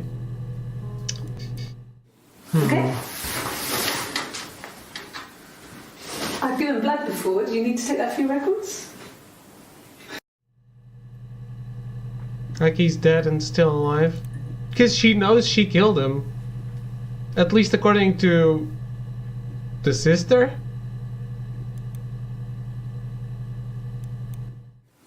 No, it's okay. The other detective has just gone to get me one. This is 2 days after? Yes. Oh, tastes fine to me. As long as it's black and strong, I'm good. But this is the other one, isn't it? Nothing like this has ever happened to me before.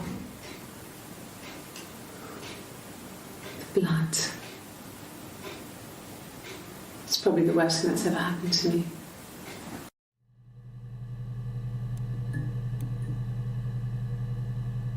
Shit.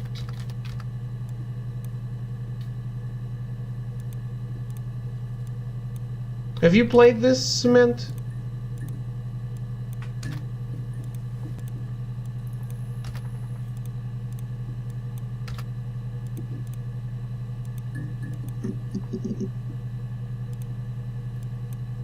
You didn't?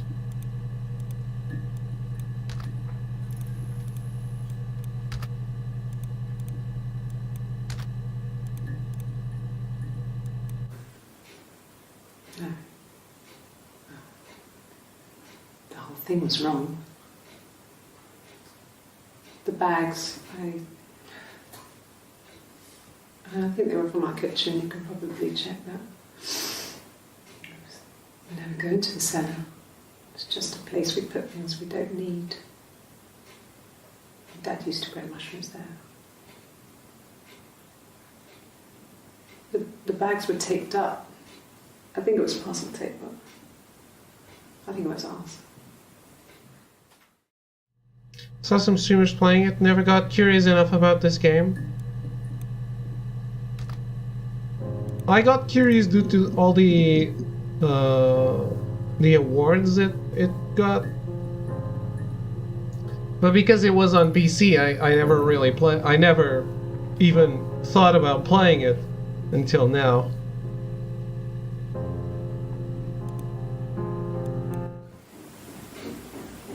I wasn't in the house.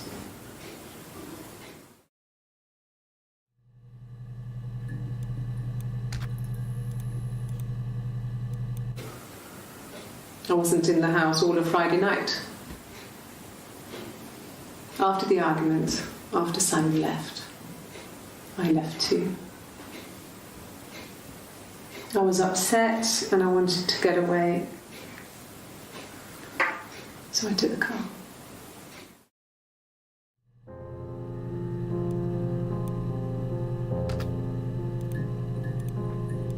I got in the car and I drove.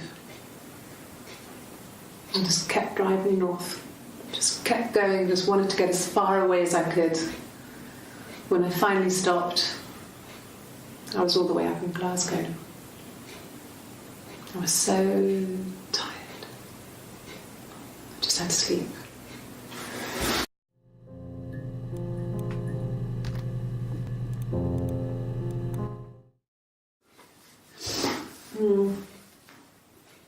I left the next day, Saturday. I slept for a few hours in the car. When I woke up, I came straight back. Simon wasn't returning my calls and I wanted to try and make up. I got back to the house and Simon wasn't there. And I Excuse me. Is there a bin?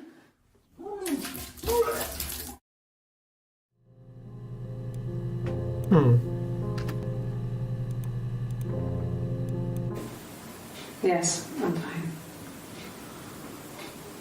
I won't be sick again. This happens some days. I'm pregnant. It's morning sickness. She preggers. She did say she had a kid.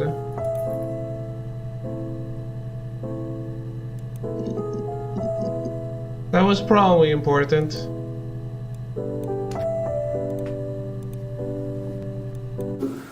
No. Well, yes. He found out on my birthday. I told him I was pregnant.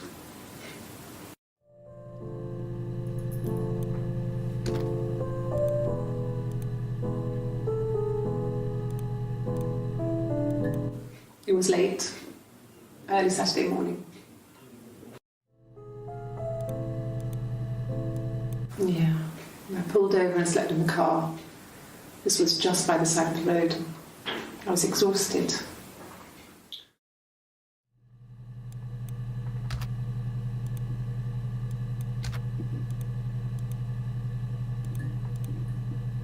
I think when I drove back it was about 8 or something. And I got back to the house about 3.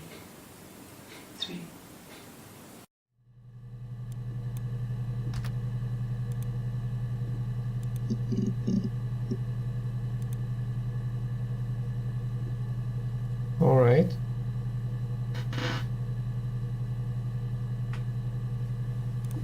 That's 3 rows. When you suspect someone of murdering their husband.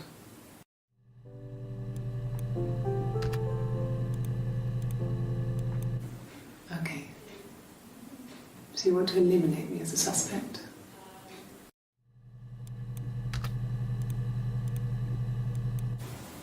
Okay. Sounds weird. I'm not great at making up stories. Hmm? Okay. Ah, There's a girl and she's staring out of the window. that's when she starts reading the She's things. sad. Okay. She's trapped. She's here. She's looking out the window because her mother won't let her out. She's just making up her own story. Okay.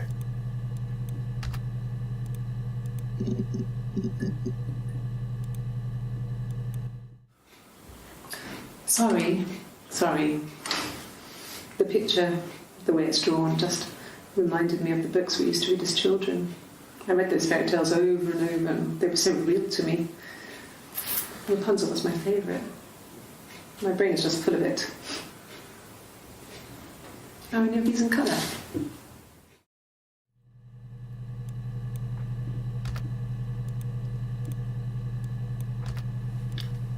So we've seen these stories that all were very suspect.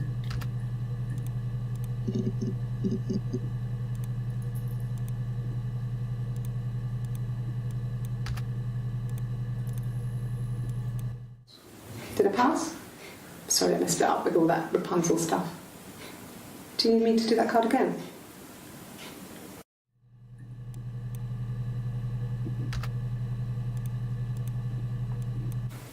From when I woke up? Okay.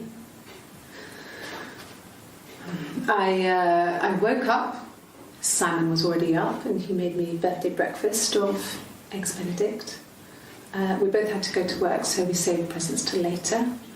I got to work, had some birthday cake, children sang me happy birthday. Then I came home. The birthday meal was a takeaway, and Simon gave me his present, which I didn't mind. And after that, we talked about the baby. It turned into a big argument. Simon left. I was furious. I wanted to get as far away as I could and get some space to think. So I left.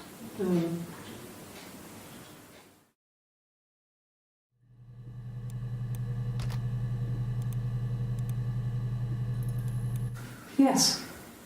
I got to Glasgow, I was exhausted, so I pulled over and slept in the car. I woke up because a rubbish truck went past. I got some petrol, bought a coffee and a pastry, tried calling someone from a payphone, and then headed back.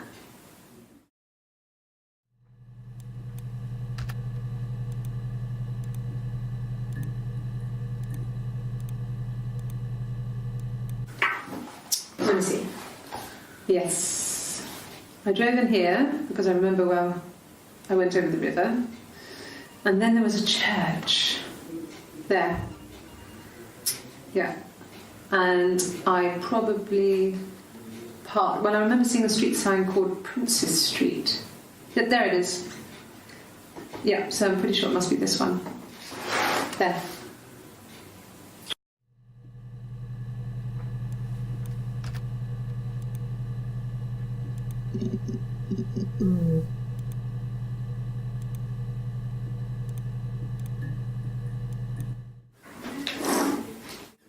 Yeah, that's Simon's watch. It was a gift from Eric. He got it this year. It was a wedding anniversary gift. Steel. It would have been Diane who chose it. She has really nice taste. That time, you must eliminate me. I was in Glasgow then.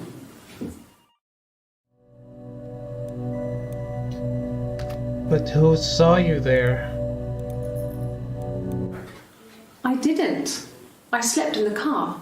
I left about 9 that night. I wasn't there.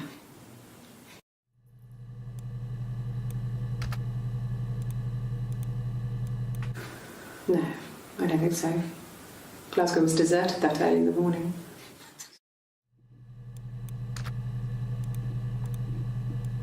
Ask the hospital.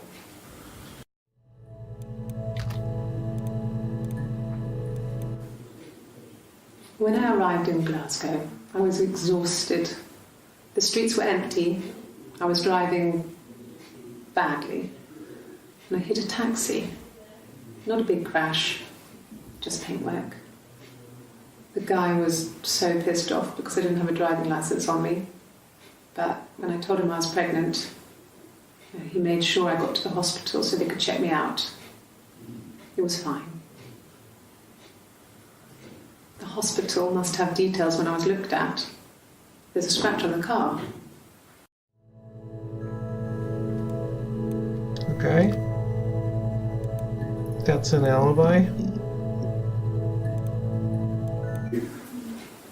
That should eliminate me as a suspect. If I was in Glasgow, can't be in two places at once. Or can I?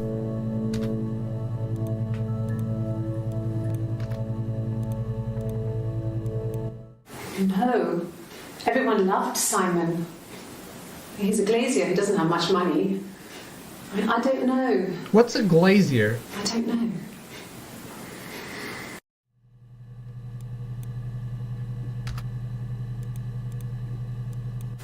God, I don't know.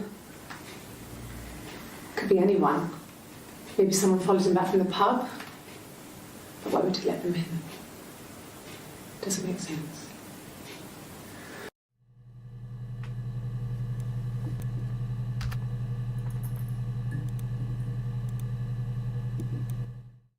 Yeah, I had to let myself in. The door locks if it swings too.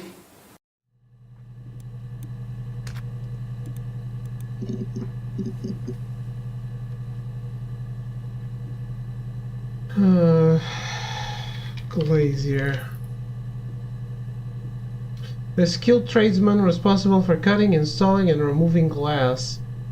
Glaziers may work with glass in various surfaces and settings such as windows, doors, shower doors, skylights, storefronts, display cases, mirrors, facades, interior walls, ceilings, and tabletops.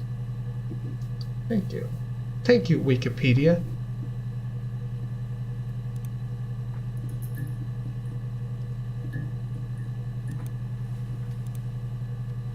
Yes, I always pull it shut and then lock the bigger lock with the key.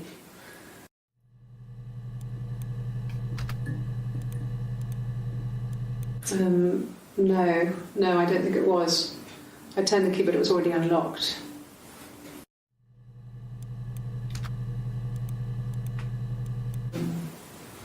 No, they were shut. Most of the windows are really hard to open anyway. They're stifling in summer.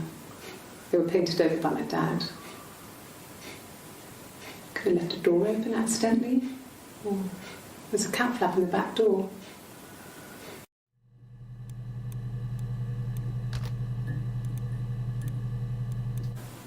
No cat. My parents had a cat before they died called Domino. It was this little black thing with white dots. And we never did anything about the cat flap, but if you were thin, you could maybe squeeze through it. No. I think so. I mean, to get into our garden, we'd have to climb through other gardens. All the gardens back onto each other, so you'd have to climb over 1, 2, 3 gardens to get to ours. I mean, did anyone see anything? Did anyone see anyone come and go? An intruder?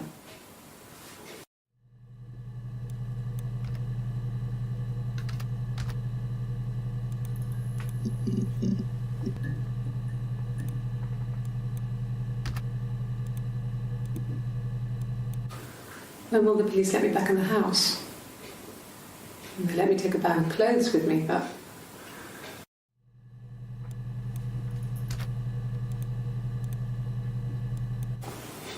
Simon's parents offered to put me up, but I didn't think it would be a good idea. It would be too sad. Not right now. I'm staying at a friend's.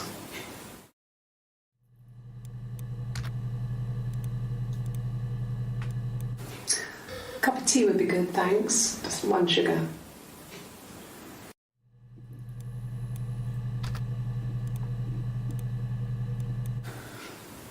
Well, fine, considering. I got back into the house today, and that was weird, knowing your people have been there through my things. It's like I've been burgled. I mean, worse, obviously. I don't know. I haven't looked in the cellar yet. They sent a cleaner in. As good as new, he said. But they had to throw some stuff out. Couldn't get the blood out. And I'm still waiting to hear from the coroner so we can get a date set for the funeral. It's going to be a cremation. So... I looked up autopsy, but not coroner. Great.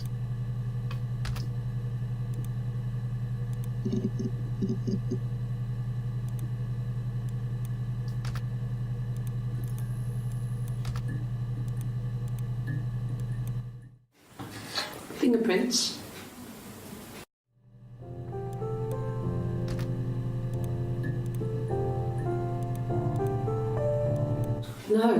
No one has been in the last few weeks. We had a plumber come in 3-4 weeks ago. Someone Simon knew from the rock.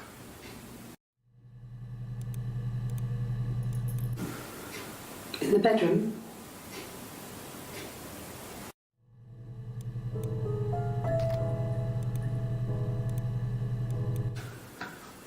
A week or so ago.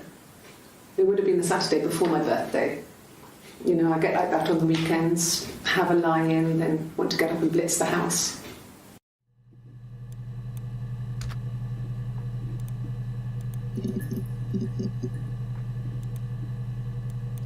Yes, yeah. I would have cleaned them. I changed the sheets too. With the fingerprints in all those places.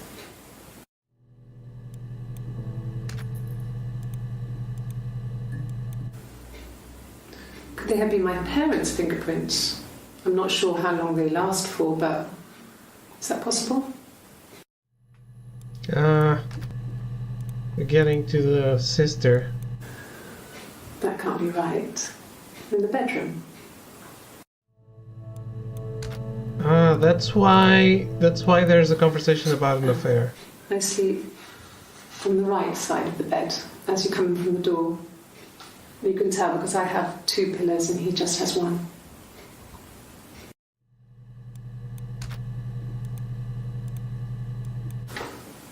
What kind of hairs? I see. That makes sense now. The whole conversation about an affair is because of the other fingerprints.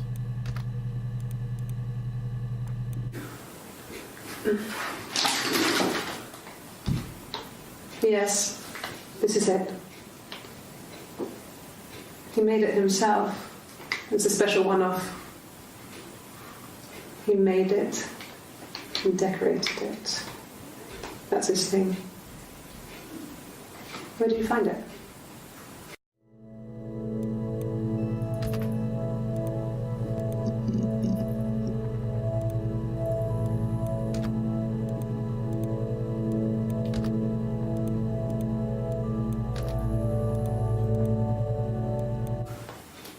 Well, on his clothes. That would make sense. He made it. By hand. I mean, he brushes the silver onto the glass. It's not how they make mirrors these days. I mean, he made the mirror. And he gave it to me.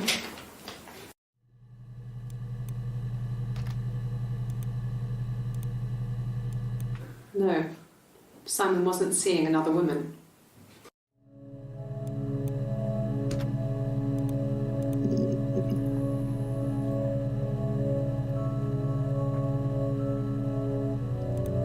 Technically, he was.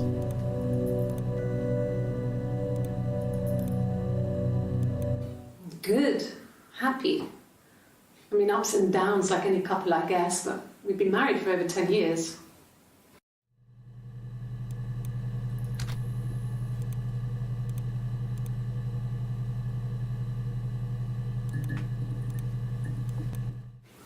I don't know if anyone really changes.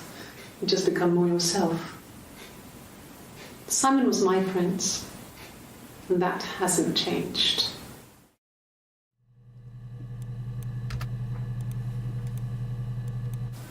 Really? You're going to ask me about my sex life? I mean, isn't that private?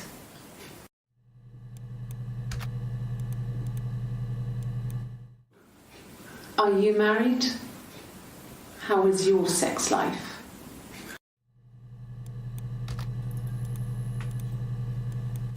Well, there you go. How many kids? Is she interrogating the police officer now?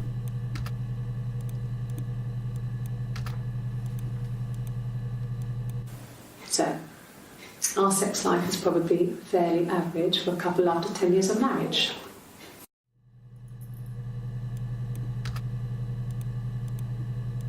No! You're talking to the wrong person if you think I'm some kind of slut. If you think I'm the kind of person that would have had sex with all those guys. What guys? Sorry. What's this? No! I have never been unfaithful. I've never cheated on Simon. Not really. He would go to the pub. He had his drinking buddies there, but no one ever really came back to the house. Okay. Hurt someone? Yes. But everyone thinks that from time to time, right? You just want to lash out.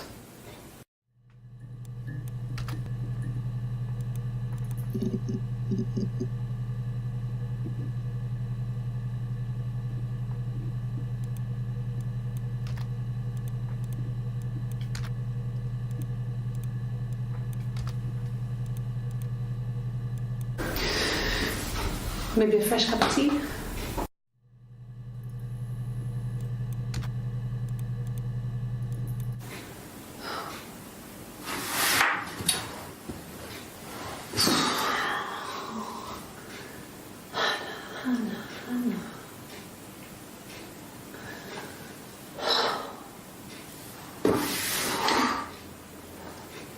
What are you doing talking about Eve?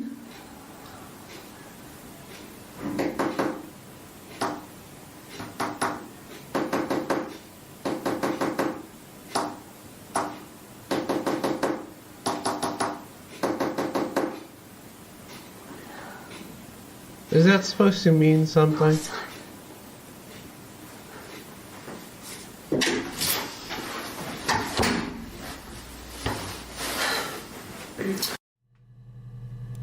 She doesn't know she's being recorded?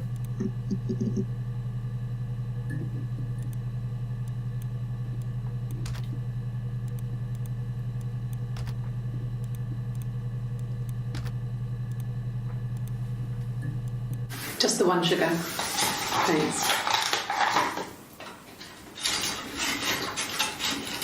Is that camera recording?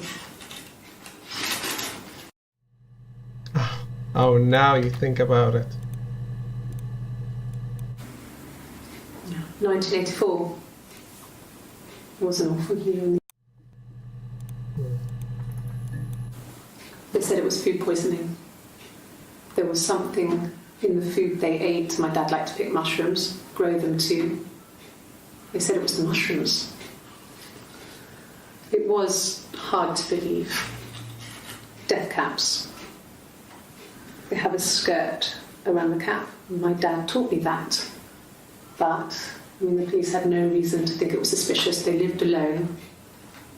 And no one had any reason to hurt them.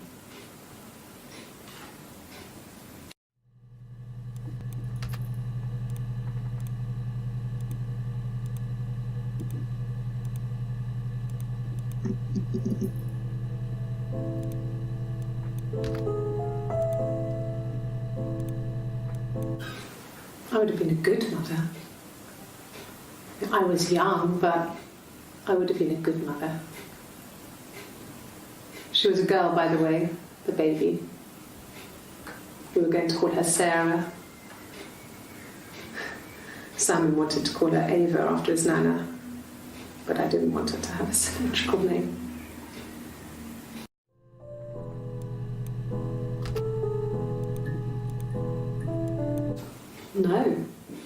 No, Simon didn't play guitar. He wasn't very musical. He liked to listen, but he was tone deaf.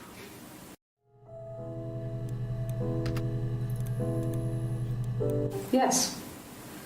Yeah, it's my guitar.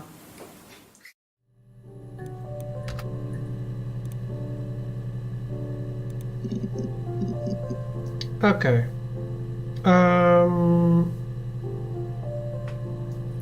Let me take a quick break, and I will be right back. Because we still have a bunch to watch, so I haven't taken a break yet today. It won't be long.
Well, I am back. As we get closer to figuring all of this out,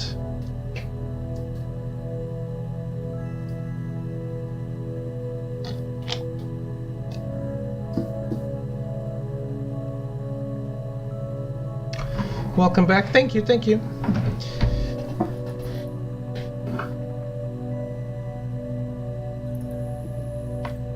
This, why did I pick up the controller? It's keyboard and mouse.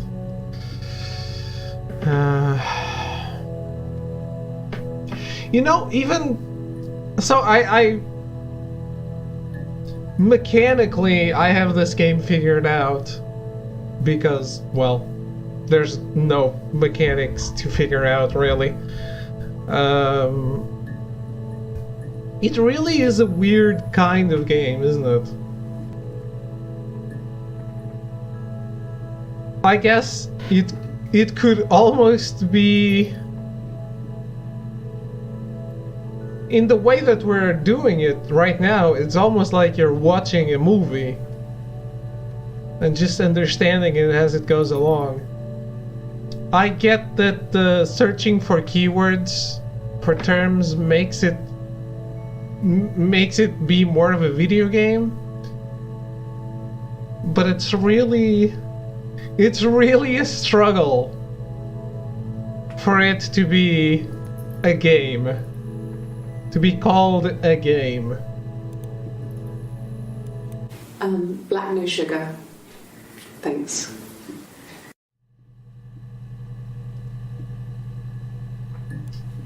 Wow. They're different in the coffee. Oh, okay. I parked up on the street. It was busy, so I parked down the end of the road. I walked up to the house. I knocked on the door. No answer. I took my keys out of my bag, unlocked the door. The main lock was unlocked. I could tell because the key wouldn't turn when I tried to turn it to the left. I walked in. Simon's coat wasn't on the peg. I couldn't see his shoes on the shoe rack. I shouted out for him. I walked straight into the kitchen. He usually sits in there to have a cup of tea and read his paper. He wasn't there. I touched the kettle. It was cold. I looked quickly into the living room. Nothing. I walked upstairs to the bedroom. He wasn't there. I didn't search for him because it was pretty clear he wasn't there. Then I had a shower. Whilst I was in the shower, the phone rang. I think it was Eric, his boss. I didn't answer it. Then I came out and I was just exhausted. So I lay down on the bed and I fell asleep, but I didn't mean to. I woke up a couple of hours later and I was surprised to see no one in the bed next to me. And then I remembered where I was and what had happened. That's when Eric called again. I spoke to him. Then I called Simon's parents. And then I decided to come and see you. That enough? Yeah. So she said the exact same thing. I wish I could see the title of the name of the achievements, though. She told that story the exact same way as before, because, yeah, it's written on the diary.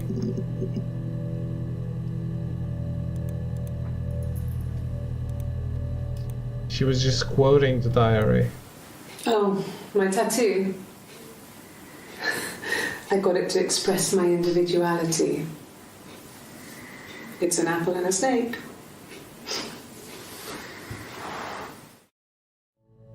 Because she's Eve. I get it. Very on the nose. About 8 years back, it was a present to myself. I shouldn't even be drinking coffee with the baby. It's been hard trying to give it up. I think they say you can have 1 cup.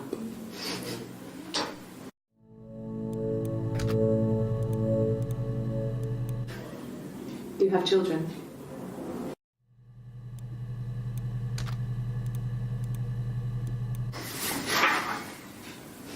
Cute. You must love them very much. What ages are they?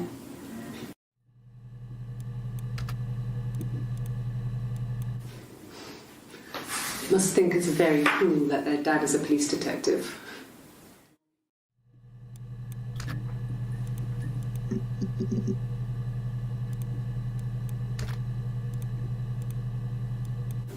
Yeah, we were 17. It was a nice wedding, people said. Simon looked very handsome in the photos. His parents paid for everything, but he's an only child, so it was important to them. It was what they called a shotgun wedding, but if you looked at the photos, you couldn't tell. The dress was beautiful. It looked like Princess Diana's. The train wasn't quite as long, though. There's a great photo of the bridesmaid helping to carry it out of the car.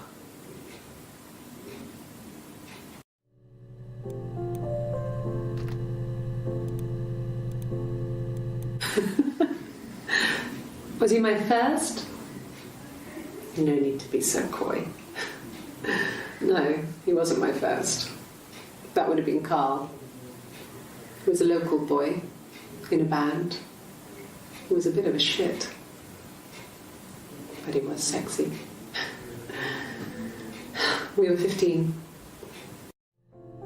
Guys in bands, they always get laid. Why did I not go to get a band? Family. So, Carl fucked off, and then there were other boys here and there, and then Simon.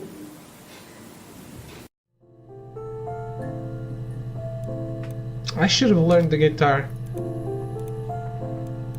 And the Glaziers. I worked there some weekends, and Simon had a part-time job there too.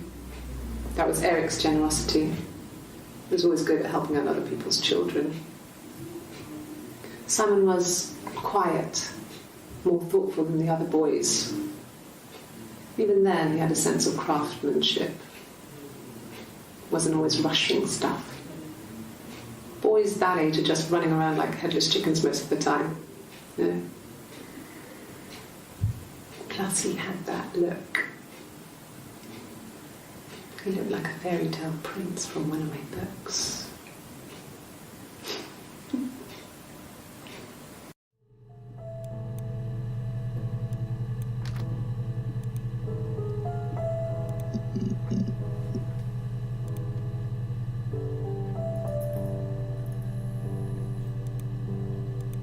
Okay, we're getting there.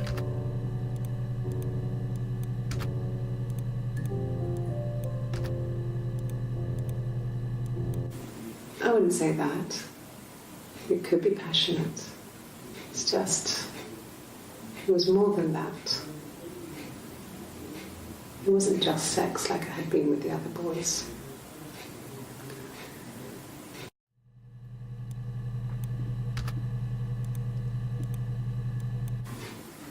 Simon was very moral about that sort of thing. He wouldn't just walk out there and sleep with anyone. He wasn't that kind of guy. He took his marriage very seriously.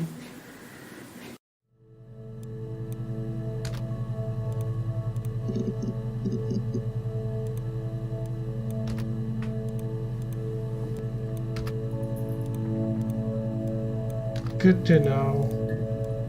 No. I've had enough coffee for today, thanks. Glass of water. So she showed the tattoo because she spilled coffee on herself.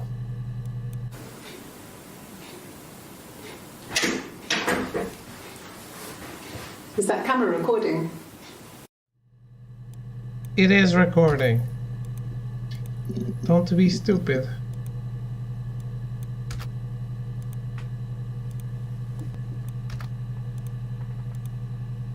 Of course it is. If you put me on You've Been Framed, I want the money.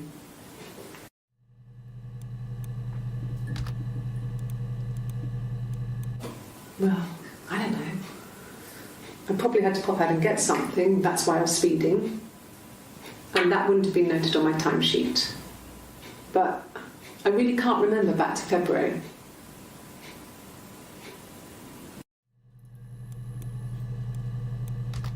What's this about? Yeah, that's me. But February, I mean, that was months ago. What's that got to do with Simon's murder?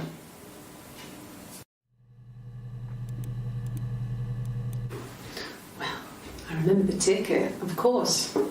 I paid it without telling Simon. Didn't want to get told off. And they put points on the licence.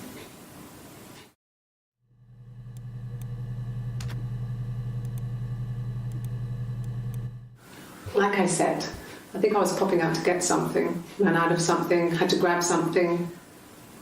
I sometimes drive too fast. If you want, you can arrest me for that. Too flirty. You must be desperate for leads if you're getting hung up over 6-month-old speeding tickets.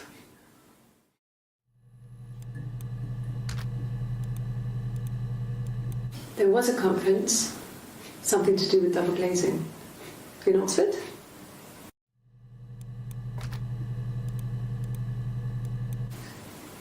Are you sure? What would he be doing in Oxford if there was no conference? I remember calling him. He said it was boring and he spent most of the time at the bar.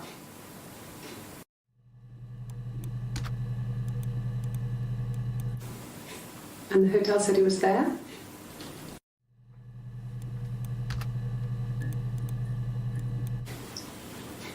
Okay, you got me. I'll confess. We were there.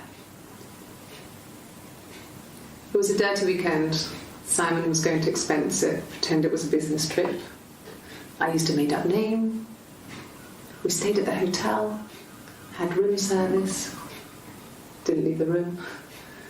Had a great view of the river, and you could hear the church bells. Like you said, it was very romantic.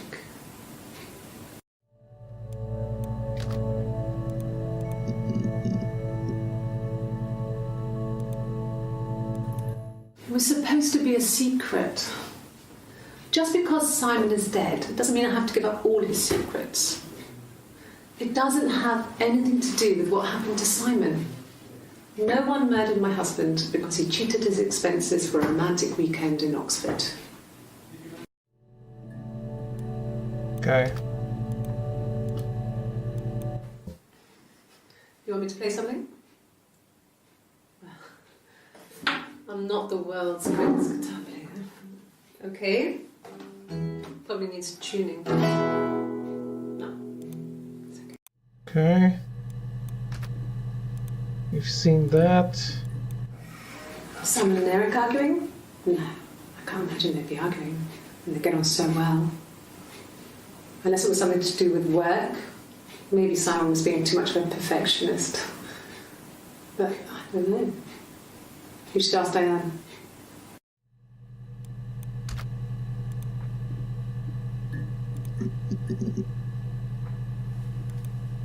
Oh, right.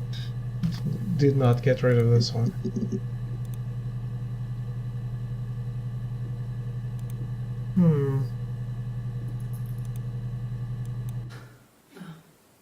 Coffee, I guess.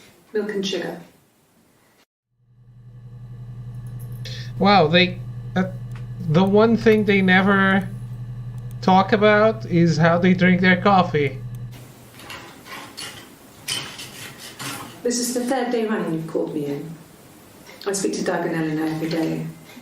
And they say you've been asking a lot of questions. About me. Should I be worried? Am I a suspect?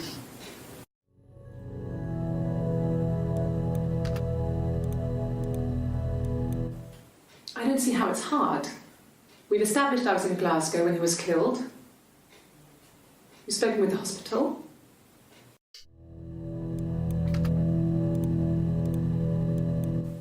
Rehearsed? You ask me the same question, you'll get the same answer. Is that your evidence? Of course I thought about what happened then. It's all I've thought about. My husband is dead.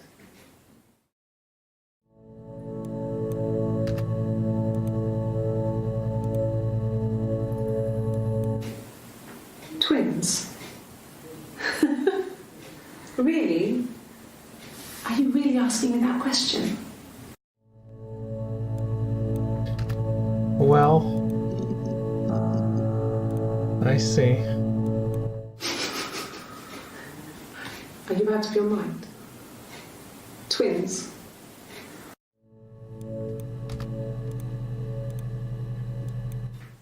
Really? Go on then. Take the cup. Run your fingerprints. They'll match. Fucking idiot.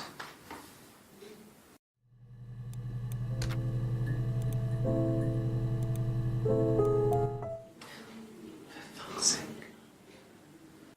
Can I leave? Are you going to arrest me? No. They'd laugh you out of the building. A lawyer would make mincemeat of you.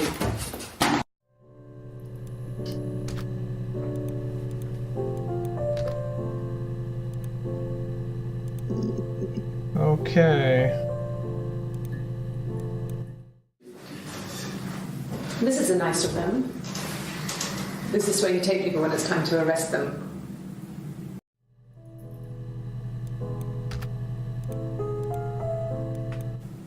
Yes, I understand my rights. No, I don't need a lawyer.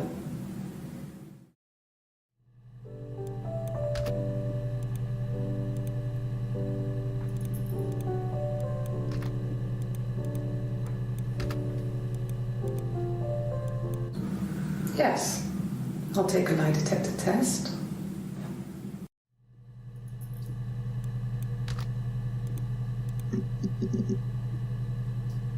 Uh-oh.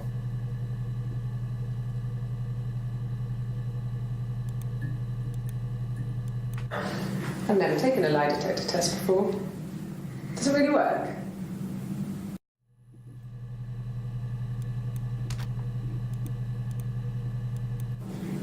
Yes, my name is Hannah Smith. Oh, shit. Sorry.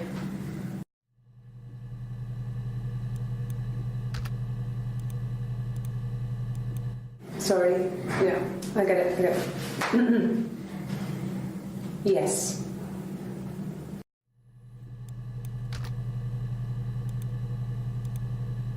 Yes.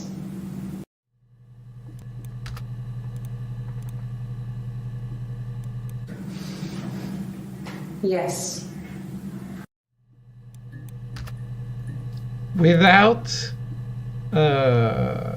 Without questions, this is a little irrelevant, isn't it? No. Yes, it is. Don't say no. Yes.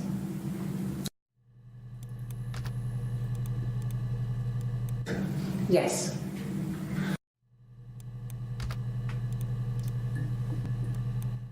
No. How do you even look these up? Just yes and no?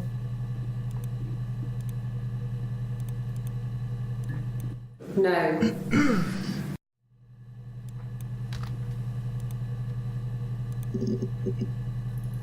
What fuck clips of saying yes or no? A lot of them. What's the content?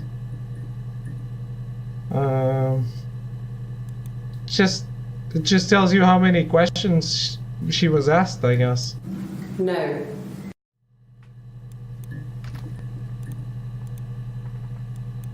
I can take this stuff off now. Did I prove I'm innocent?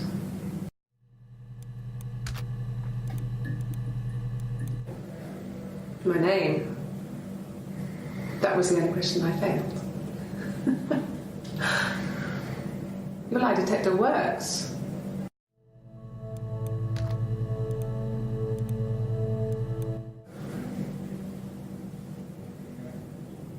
My mother called me Eve.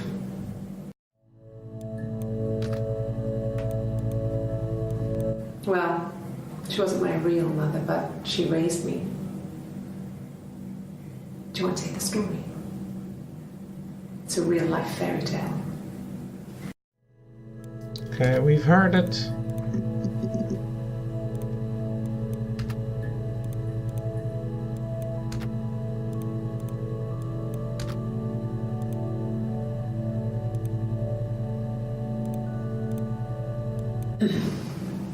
Yes. The first time we saw each other, it was strange. We both realised at the same moment, I think. We must have seen each other before, but there was this instant when we first realised it wasn't a reflection. The reflection was staring back.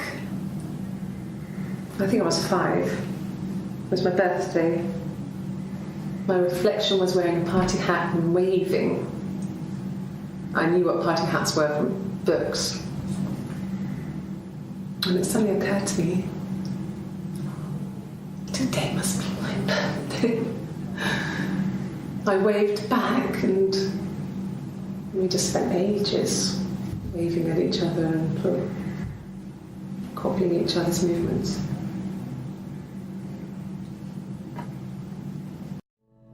Why did she decide to tell this story though? Because she failed her name?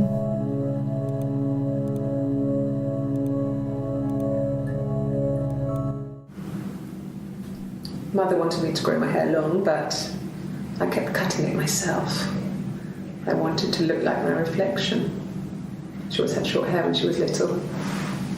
Mother would hide the scissors, but I would find a way. Cut it with a bread knife, something like that. My reflection would always leave her house and go on adventures, but I never could. Mother taught me at home, and I had books and TV. Oh, TV was magical, but it was only on when it wanted to be, so I spent a lot of time reading books. Perhaps. I don't know. It felt like the lie was pretty perfect. Why admit it? Fairy tales. Stories about lost princesses, evil witches, magical mirrors and lost children. So you see, even before I knew the truth, I'd found it in those stories.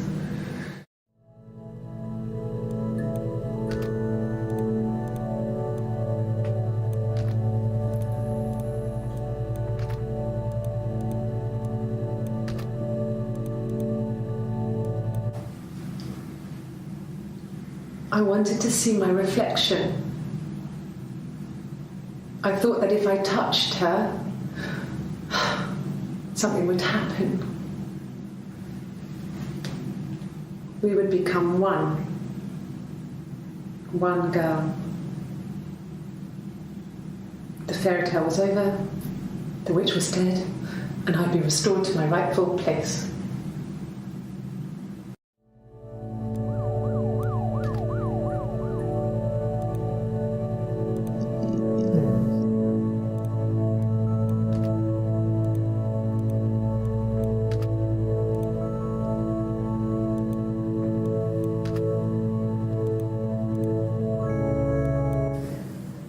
If one of us got hurt, the other one would have to be hurt too.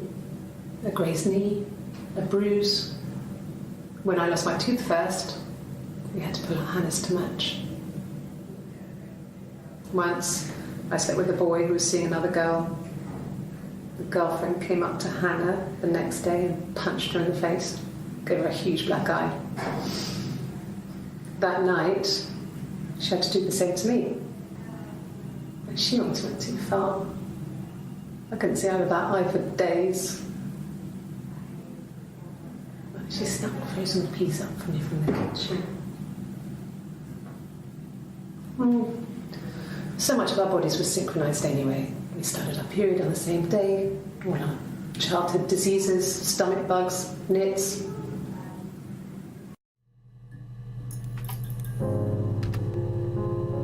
But they only took off the medicine for the sicknesses. Because they had to share.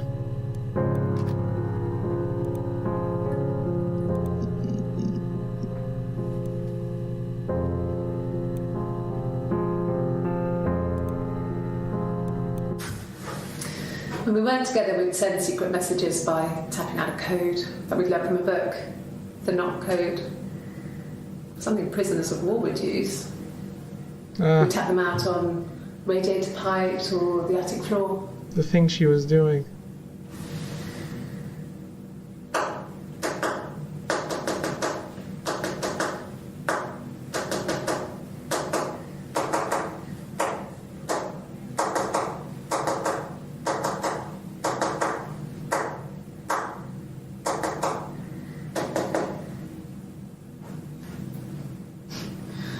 Dad thought we had mice, but they couldn't find any. Bought a cat anyway. Win. Win-win. We loved our cat, Domino. He had this little bell around his neck to stop him from killing birds in the garden. And we used to write each other notes and put them in the bell, and we could send them to each other. Mum found some of the notes once, and she thought I was just writing to myself because our handwriting was identical. And we had our own words for things, so she didn't quite understand them anyway.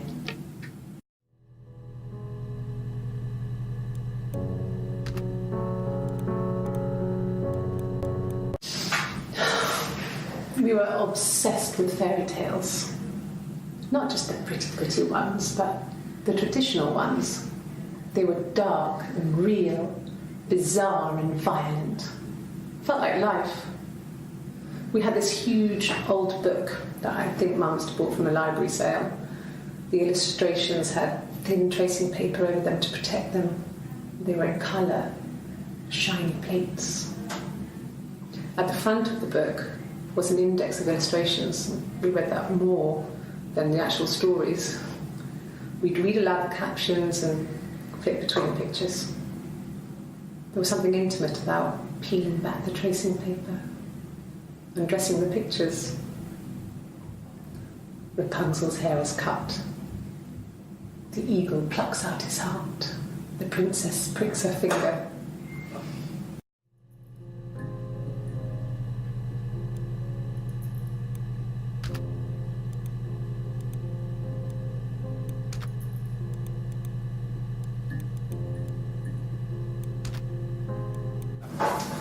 When beautiful people died, we always felt like it was a sign. You remember Princess Grace? Grace Kelly? She died in a car crash the year before we met Simon. We used a Ouija board to speak to her, and that gave us the power to find him. That's what we thought then. That people who died tragically leave some kind of magic behind.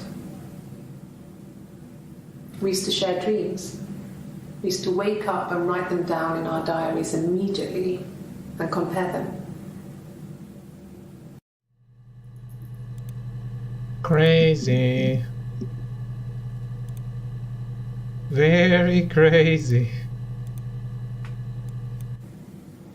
Mum and Dad never knew what was going on. We got so good at it. We were so in sync that we'd use each other to cheat. If one of us had a hangover, the other one would go to school. Whoever was best at a subject would sit the exam. There were lots of differences between us. Some things one is better than the other at.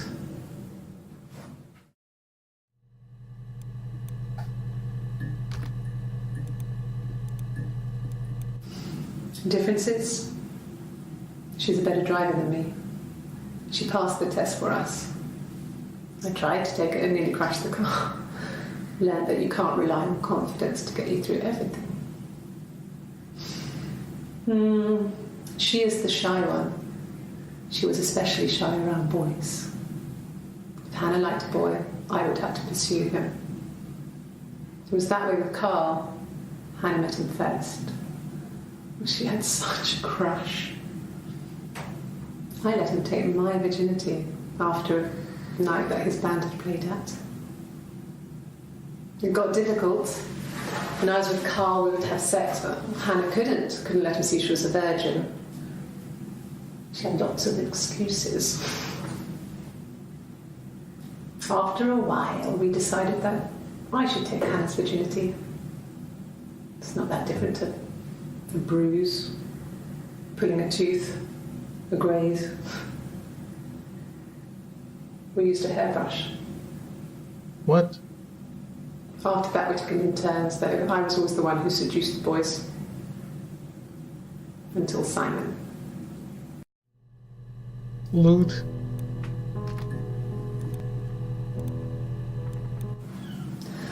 Hannah was so smitten with Simon.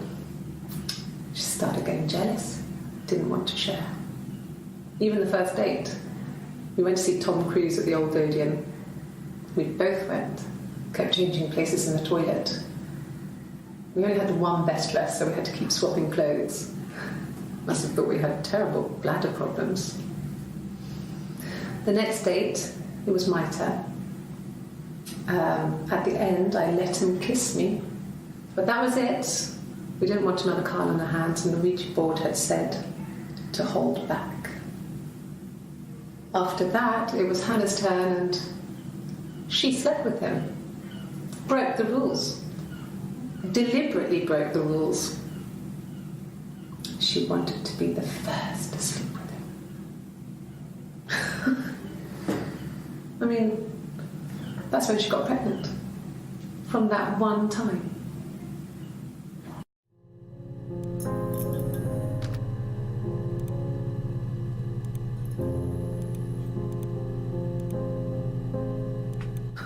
Can you imagine? I tried. I tried to get pregnant too, but it didn't happen. As it was so many boys, men. My body refused. I see. No. The parents decided there would be a wedding. And after the wedding, Hannah moved in with his parents. There was no way I could follow. So we were separated again. I stayed in the attic. It was hard. It's like I suddenly didn't exist. I would sneak out, but in case anyone recognized me, I started wearing a wig. Hannah and I would meet up in the park. I was trying to get pregnant. But I couldn't. I mean, I couldn't do it with anyone we knew, so it was sex with strangers.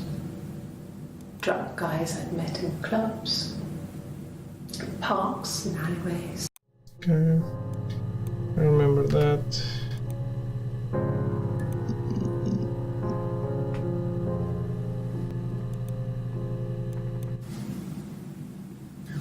Hannah had a miscarriage. This was late in the pregnancy and it left her infertile. Felt like the universe had corrected its course. We were aligned again. But Hannah and Simon were still living with his parents. They were married. Simon had a job at the Glaziers now. Eric had given him a full-time position after he left school. And then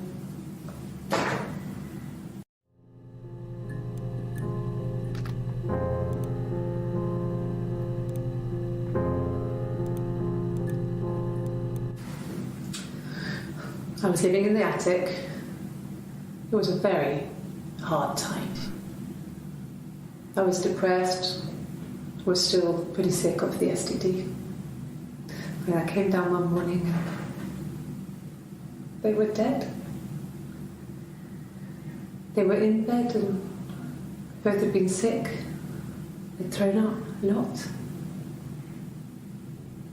And I'd slept through it.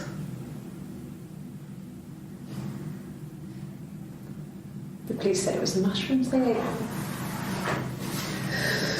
Dad was a mushroom expert. I mean, he used to take us picking with him and he taught us how to recognise them. And there's no way he would have picked death caps.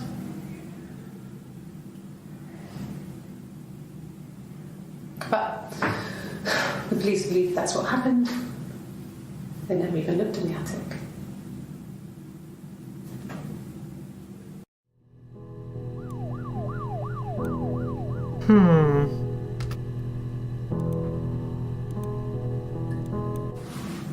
Yes, it was a cremation for the best. We both wore black and had veils, so it was easy. And after the funeral, everyone came back to the house. Hannah served up sandwiches, and I stayed out of sight.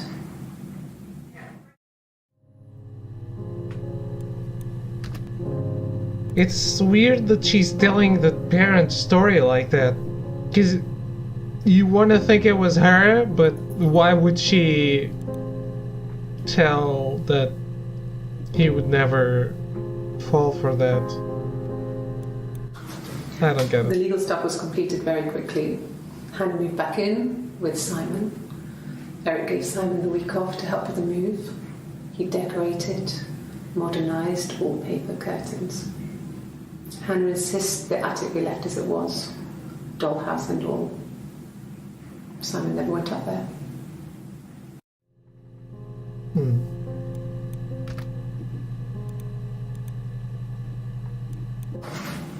It lasted about 6 months.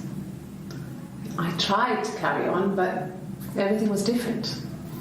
Hannah insisted I not pretend to be her around Simon, let alone sleep with him. We didn't share him like the others. The rules had changed. Me living in the attic had become weird in a way it hadn't been before.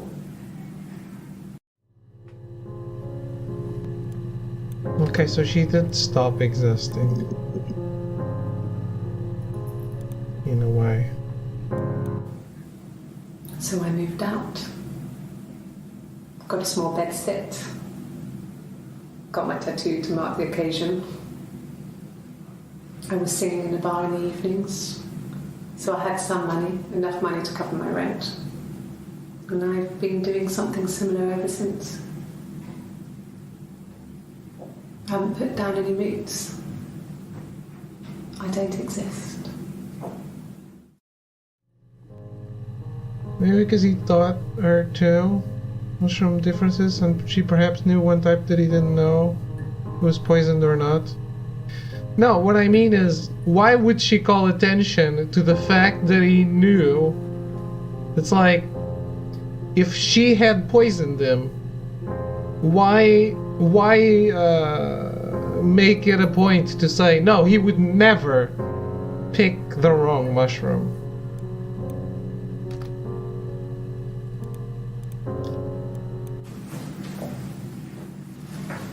He saw me singing one of my shows.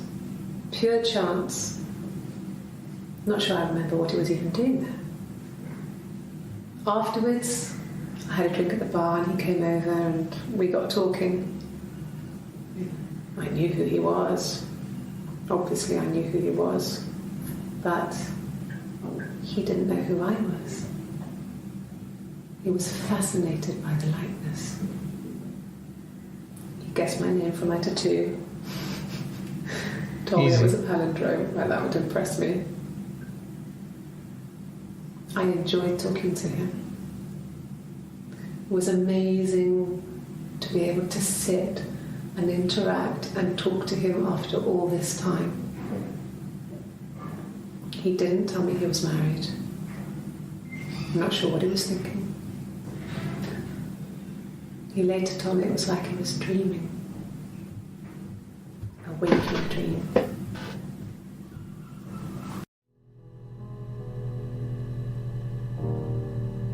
Maybe to mislead the police? Thought you had right now? Maybe.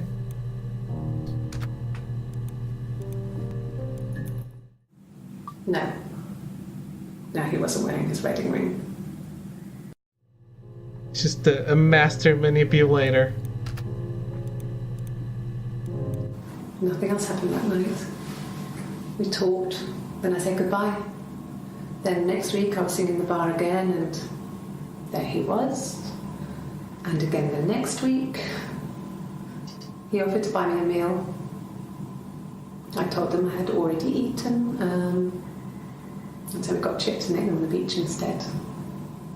When we said goodbye, he asked me to kiss him. Romantic. Very romantic, except he was married.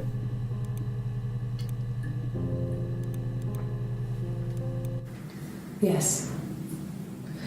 I thought about telling Hannah. I felt guilty after the kiss.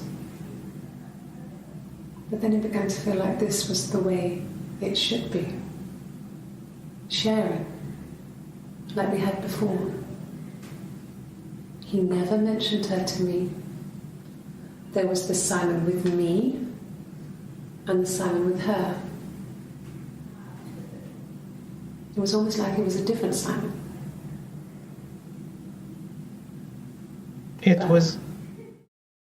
It was Simon's twin brother.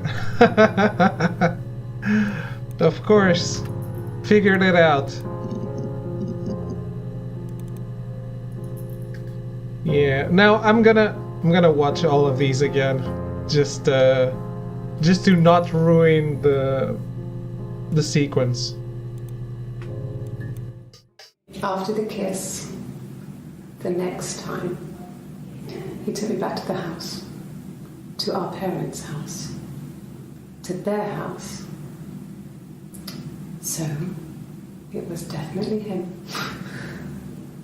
I sometimes think he wanted to get caught to prove to himself that we were different people.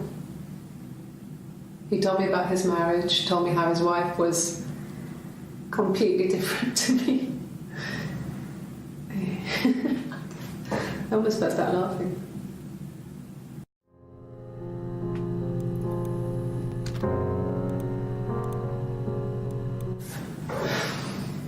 I think it was that time, the first time at the house, in his bed, that I got pregnant. Amazing, right? This fucking magic sperm. And they say lightning doesn't strike twice. I didn't tell him. I missed 3 periods. I had pretty irregular periods anyway, but 3. I had always thought we were infertile. Both of us. I didn't tell him. Just waited.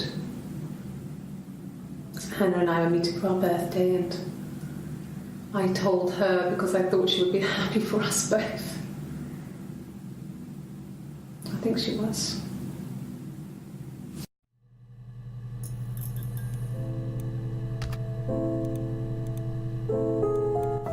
No. I told her it was one of my boyfriends, someone I had met in the bar. That's what I was thinking. I think she was happy. But I could tell she was thinking, why couldn't it happen to her and Simon? They were the ones with the real life. Why not them?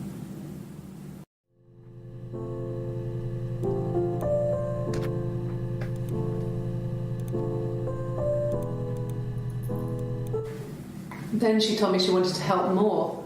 She said I should move in with her. She would come clean with Simon about me. I was family. I couldn't have a baby in a bedsit. I told her I didn't want to tell Simon. Told her to wait for the time being.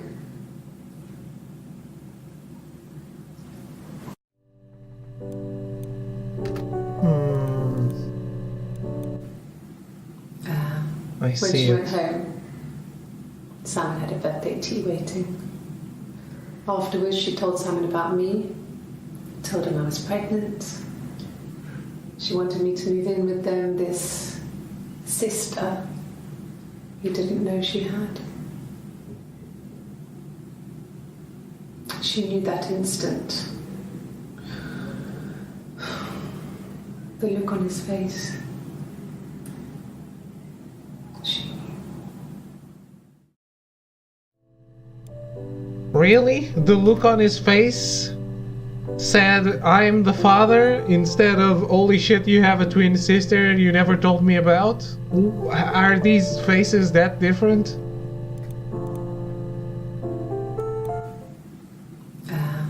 When she went home, No, Simon had I saw that.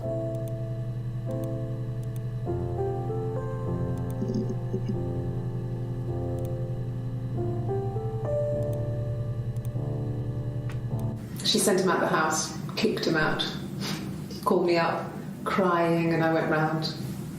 I guess I had a feeling I could hear something was wrong in her voice, but I wasn't sure what it was. She called me sister on the phone. She never calls me that.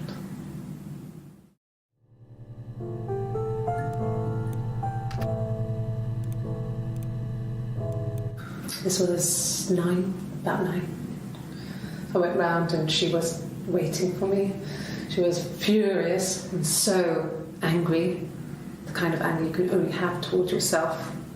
We screamed at each other, argued, cried, we fought. I hit her back, left a bruise. I had my wig on from performing and she tore it off.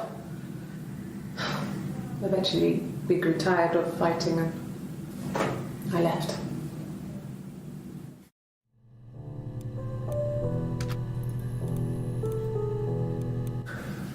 It's like I told you before, I drove. I took the car and drove. I don't have my own car, but I have a spare set of keys. I just drove north. I wanted to think, put some space between me and them. Everything I told you before is true. I stopped at Glasgow. I was tired, exhausted. I pulled out and I hit a car. My car was okay, but I was worried about the baby, so I went to A&E to get the okay. Everything was fine. Slept in the car. When I woke, I tried to call Hannah from a payphone. She wasn't answering. And then I decided to drive back. I had decided that she was more important to me than Simon.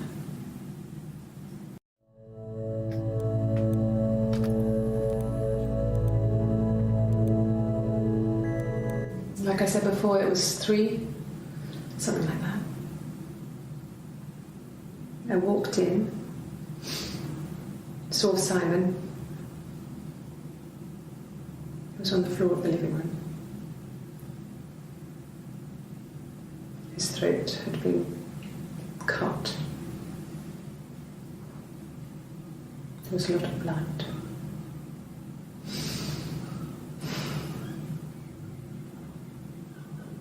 Yeah, he was dead.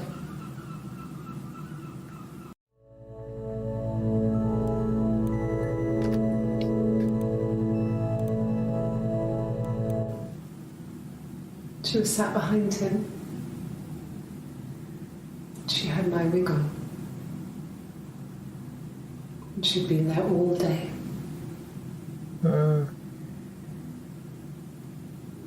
And she had blood on her.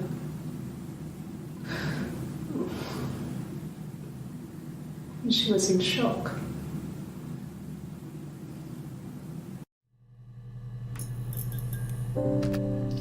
I understand. So she pretended to be... So Anna pretended to be Eve and got the same birthday gift. That's it, right? Her story is that she'd waited for him to come back. She put on my wig, some of my clothes, pretended to be me. Yeah. They talked. She'd enjoyed being me.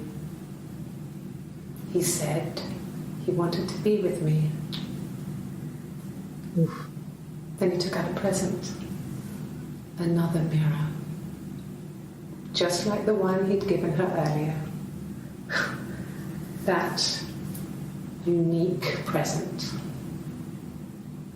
She went crazy, smashed the mirror. They argued, screamed. He hit her. So she grabbed a piece of the mirror and just swung it round.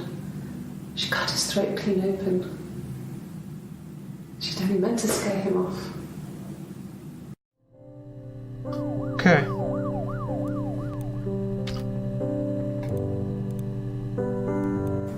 It happened very quickly. We hardly had to talk to each other. We agreed almost silently. The baby was what mattered. We'd help each other. We cleaned up. We bagged up the broken mirror, her clothes. They're gone. We took him down to the cellar. We had an alibi, and we wanted the body to be found later. We wanted to have suspicion on us so we could then disprove it rather than have it linger. Better to keep the body in the house than risk being seen with it. The watch, that was my touch to make sure the alibi stuck.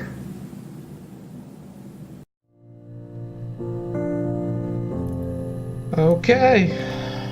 I guess that's all. Yeah, yes it is. My sister is gone. And she's never coming back.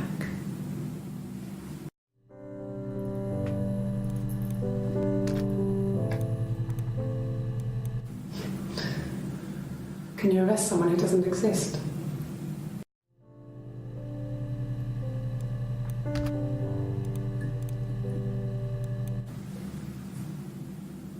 I'd like to speak to a lawyer now. Please.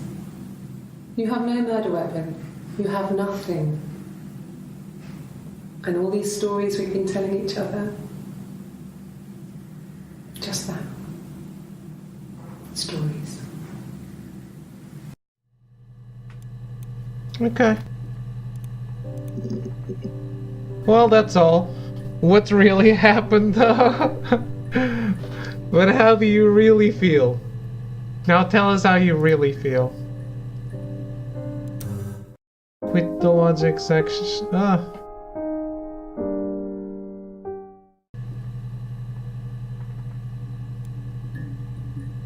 Okay, I guess we're done.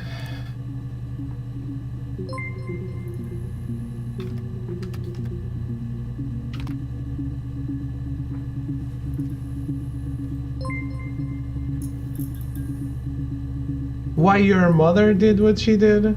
Oh shit! I'm the son?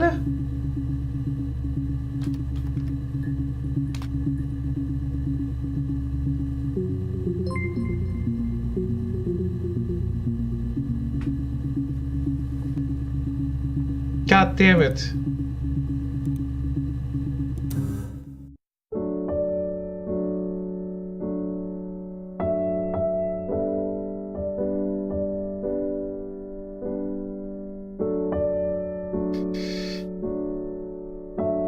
Okay. That was pretty nice. I'm not sure this is what I would call a game, but it was a cool experience.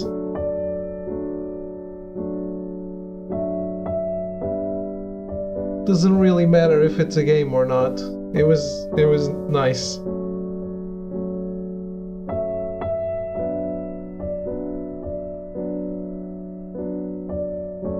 No one said it was a game. Well, it's in a video game store. It's just her story. I'm so confused. What are you confused about?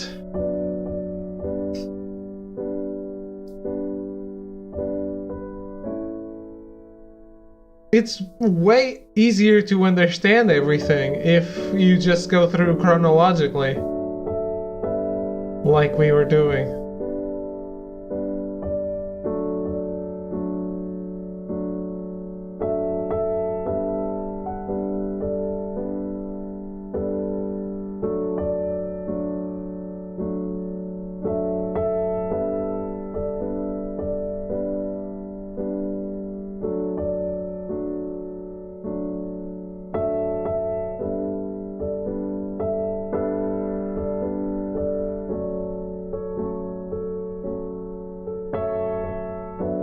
I have so many questions. What are those questions? It was only a story? I mean, about her, no murder after all?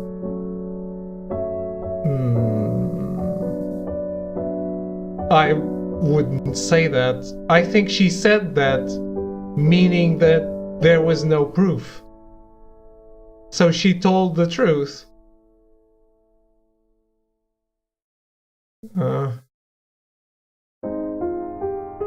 So basically she told the truth, knowing that she couldn't be arrested for it, I guess. At least that's how I took it. That it was the truth.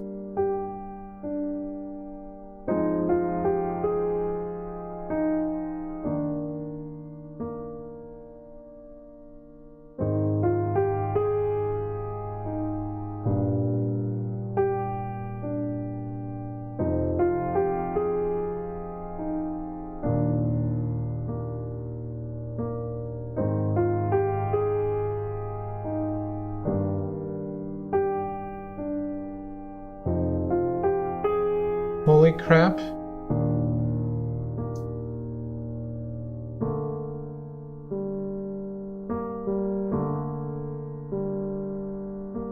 My brain is too damaged.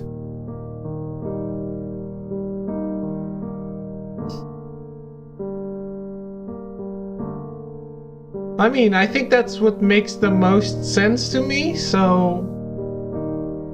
That's why she said at the end, now I want the lawyer, because whatever happened here, this means nothing.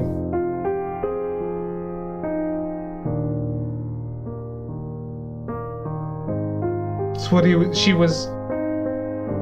she does say that, like, she's confident. Like, how can you arrest someone that doesn't exist? Yeah. Whatever this was, it was pretty nice. And I guess I nailed it in terms of something that I could play after Ori, finish in one sitting, and then just start something new tomorrow. What am I starting tomorrow? I have no idea yet.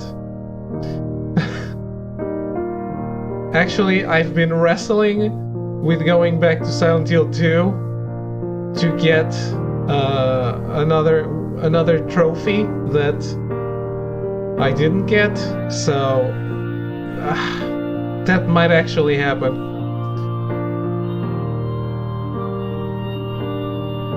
Anyway, that's all from me. Silent Hill 2 over my dead body. Why?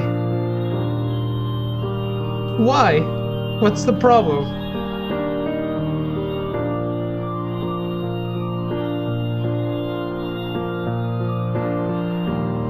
Finds nearest branch. Just got 300th plat. Holy shit! Holy shit!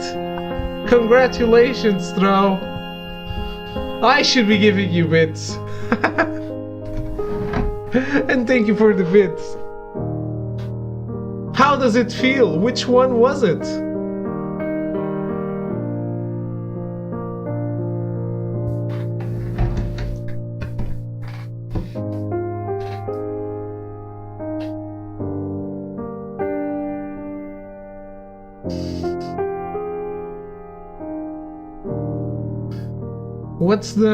Which game is it?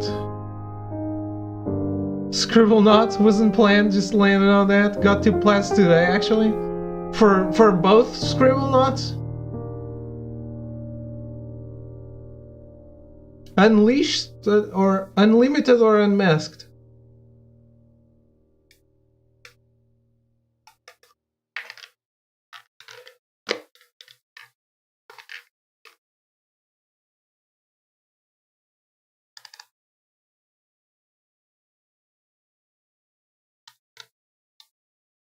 Scribblenauts only has 1 plat total? Really?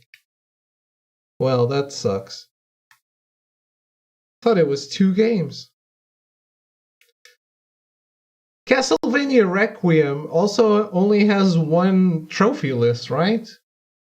What are these game developers doing? Bunch of amateurs. Plat was another random game. Another random game. Just say the name of the game. Say the name. Call it. Is it Dead or Alive Extreme 3? Throw. Is that why you're not saying what game is it? It is. Was it Punchline? I hazard a guess they're busy making games. Shh. Shush. Noir Chronicles. Okay. I have not actually heard of it.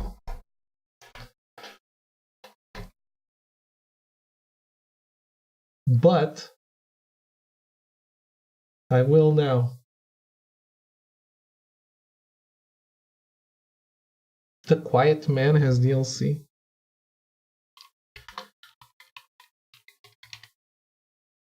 Noir Chronicles. Oh, it's one of the hidden object games. Okay. One of the 1,000 hidden object games that you play. Makes sense. One of those hidden object games I play. Exactly. That's more or less what I said. More or less. Okay. So how does it feel to have the 300th platinum?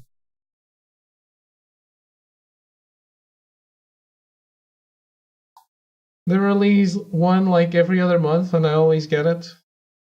Wow, I don't have all the achievements for...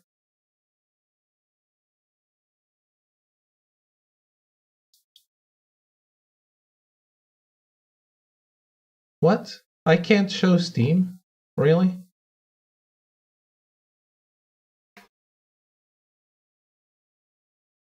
Why not?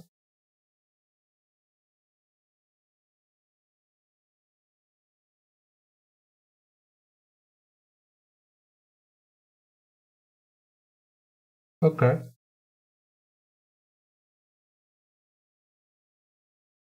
I wanted to show that I don't have all the achievements, but I guess you can't show that somehow.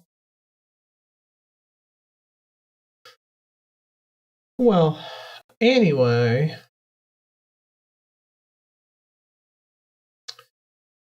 Exhausting but ready for 300 more. I hope when you get your next 300, I have my first 100. Ah, right.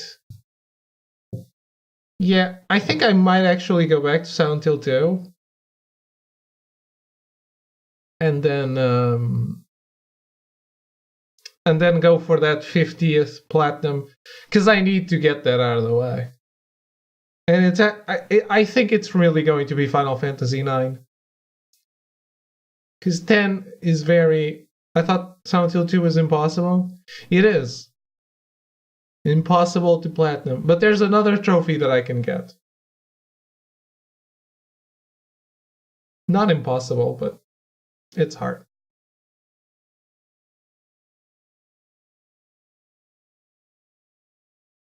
So I can get a gold trophy for doing the hardest difficulty of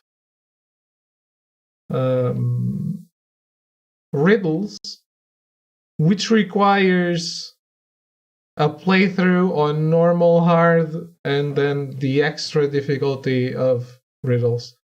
But we can do like 2 playthroughs a day. Show the world your trophies. The world has seen them plenty of times.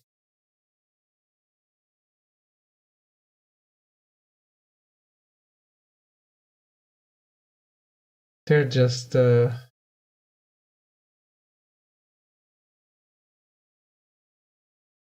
disinteresting.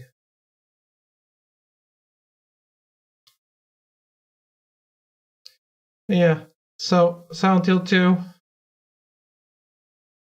you can it's this one. IQ test. Completing it on extra riddle. Show pride in your addiction. I do. I have pride in my addiction.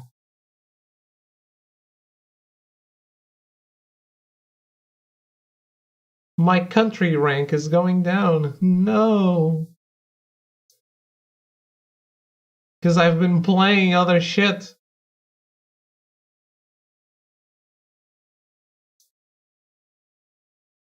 Huh.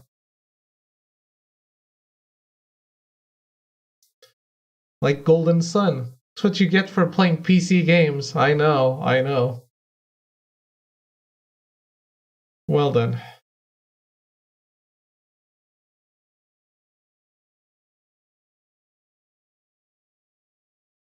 Yeah. So basically, yeah. First Platinum Heavy Rain. 10th Crysis. Then Life is Strange.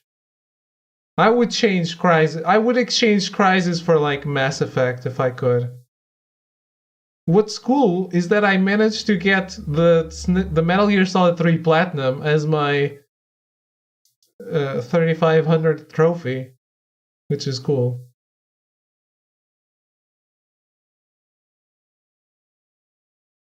Then Horizon, Final Fantasy 15. Now it would be great. 50,000. It's Alone in the Dark. Hey.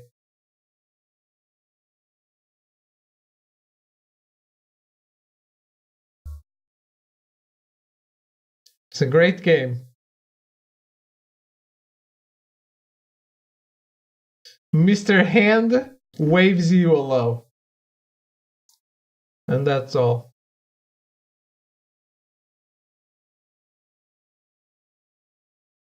Mr. Hand loves you very much.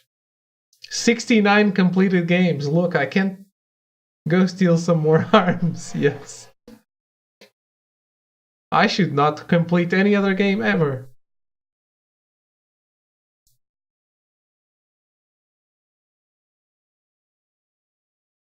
Oh well. Anyway, we did what we had to do today. We beat Ori. We played the entirety of her story. So that's all. That's all I have. There's no more content. 30% competition rate. Shake my head. Hey. There was a time when it was below 10. So you should be proud of me. I am getting there. Especially because I don't put games in my console until I am ready to go at them. Not just the story, her story. Exactly. Exactly. I just remember that I wanted to play That Dragon Cancer. That might be on Steam. So I'm gonna add it to my Steam wishlist that has just 10 games because it's PC. Who cares? Anyway, have a great night. Thank you for hanging out. And I'll see you tomorrow. And since I said it was going to be Silent Hill 2, well, who knows what it's going to be? Probably not Silent Hill 2. Who knows? All bets are off. But yeah, have a great night. I'll see you all tomorrow at the same time. Yeah, take it easy. And thank you for watching. Goodbye.